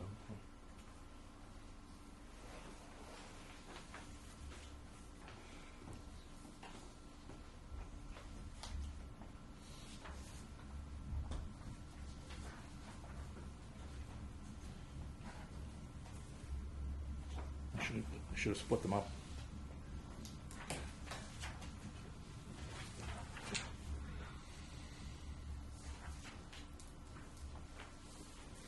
All right, if you look at the top row under factor order change, you should recognize it goes back to the first question. It's just the reverse on the two sides of the equation, but it's the same. It's the original set of fundamental relationships, right? 1 equals 0 unum, 0 equals unum 1, unum equals 0 1. On page 260, I say that it confirms the central role of unum is confirmed by the fact that unlike the other two digits, focusing now on those three equations in the top row, unum appears on the right-hand side of these equations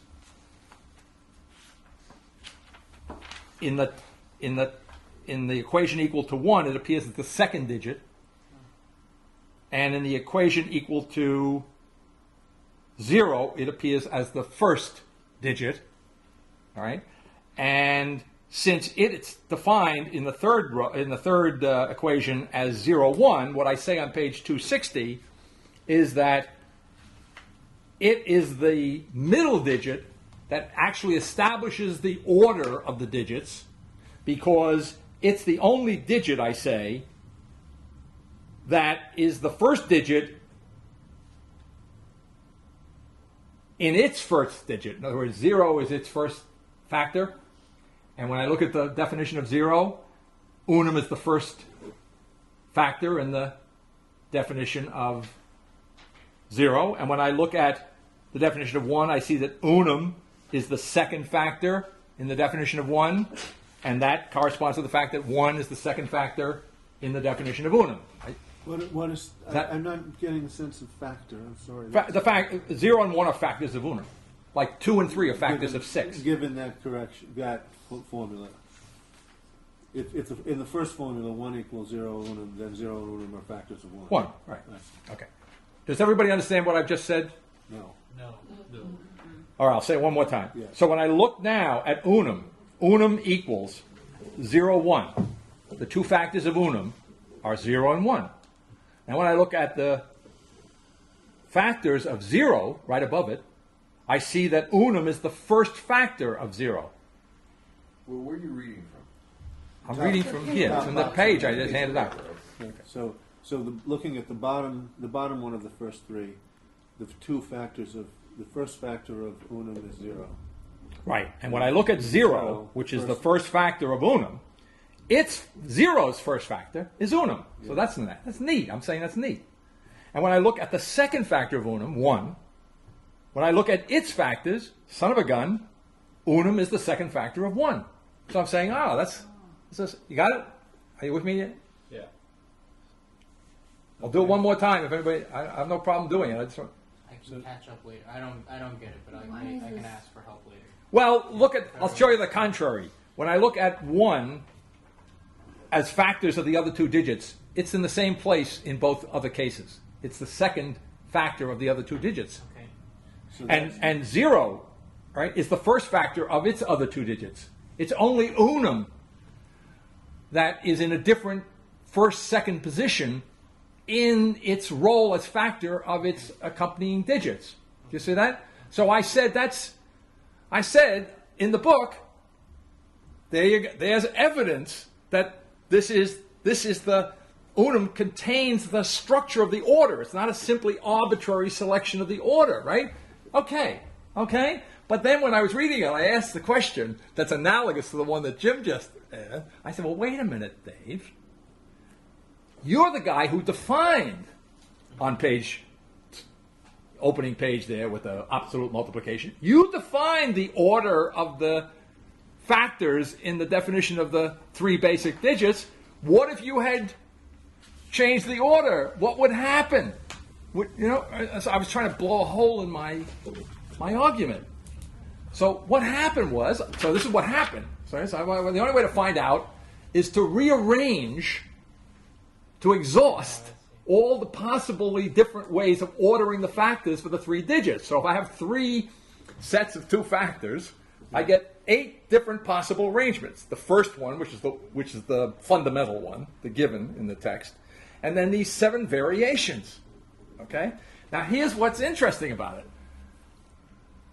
What this page says to us is, look in the middle first of all, that in the case where the 2 middle ones would have the sign of infinity there in the result, infinity in the sense of potential infinity. Well, yeah, there's no limit. There's no definite answer. Indefinite, right? Right? Because in that case, if I change the factors for unum and don't change the other 2, I get no particular order at all. if I change the factors for the other two but leave unum the same, right? So if I put this in simple language, if I make changes in the factors where unum is the odd man out, right, I get no order whatsoever. So in other words, if unum isn't related in the changes to a change in one of the other digits, I get no definite result. If, however, take the second row down, that set of three equations, if I just change the order of the factors of 1, the original order is 0 unum, so let's say I reverse it to unum 0, okay? Then, using the same analysis, there are 2 1s in the second place in that set of 3 sets of factors, and there are 2 unums in the first place, and now 0 is playing the role that unum played in my original analysis. Are you with me? You with me? Okay. And so the next one is simple. It's the same thing, only let's try it now. Let's only change the factors in 0, and that produces a situation in which 1 is playing the role of unum. All right? And then if I go down past the indefinites, what am I doing down there? What's different? Oh, there I'm changing 2 out of the 3 instead of 1 out of the 3. I'm trying to exhaust the possible combinations of changes. Then 1 will appear again in the case where unum is not changed. Is that right? No. No, that's not right. In the case where 0 is not changed. And 0 will be the result in the case where 1 is not changed. And then the bottom one is just everything is changed. So in effect, I get the same result as in the first case. Okay, now, so now what does this tell me? What this tells me is that my description here, it's not that it's wrong, but it's incomplete. But when I try and complete the picture, it's even better, all right? Because what this says in the third column, and here's, I anticipated Alia's notion of width, okay? If I make go through the set of rearrangements, I notice that the different results I get all depend upon whether or not one of the other digits is together with unum. Whatever digit, in other words, when I change one digit and I leave 2 unchanged, if the 2 unchanged are such that one of them is unum, right, then the other one will be the result. The other unchanged. You see? So in other words, whatever is in the same boat as unum takes on the unum property of being the determinate middle. Do you see what I'm saying? So in a way which I hadn't anticipated when I wrote the page, I don't see any way out of this. In other words, it is the ultimate, unum is the ultimate determinant of the order in a more complicated way than I have laid out here on this page, but and that's just the way it is. So is there a certain apparent arbitrariness in the selection? Well, up to a point there is, but ultimately no. Right? You see? That's the answer. I know we pushed the clock, and I know some people have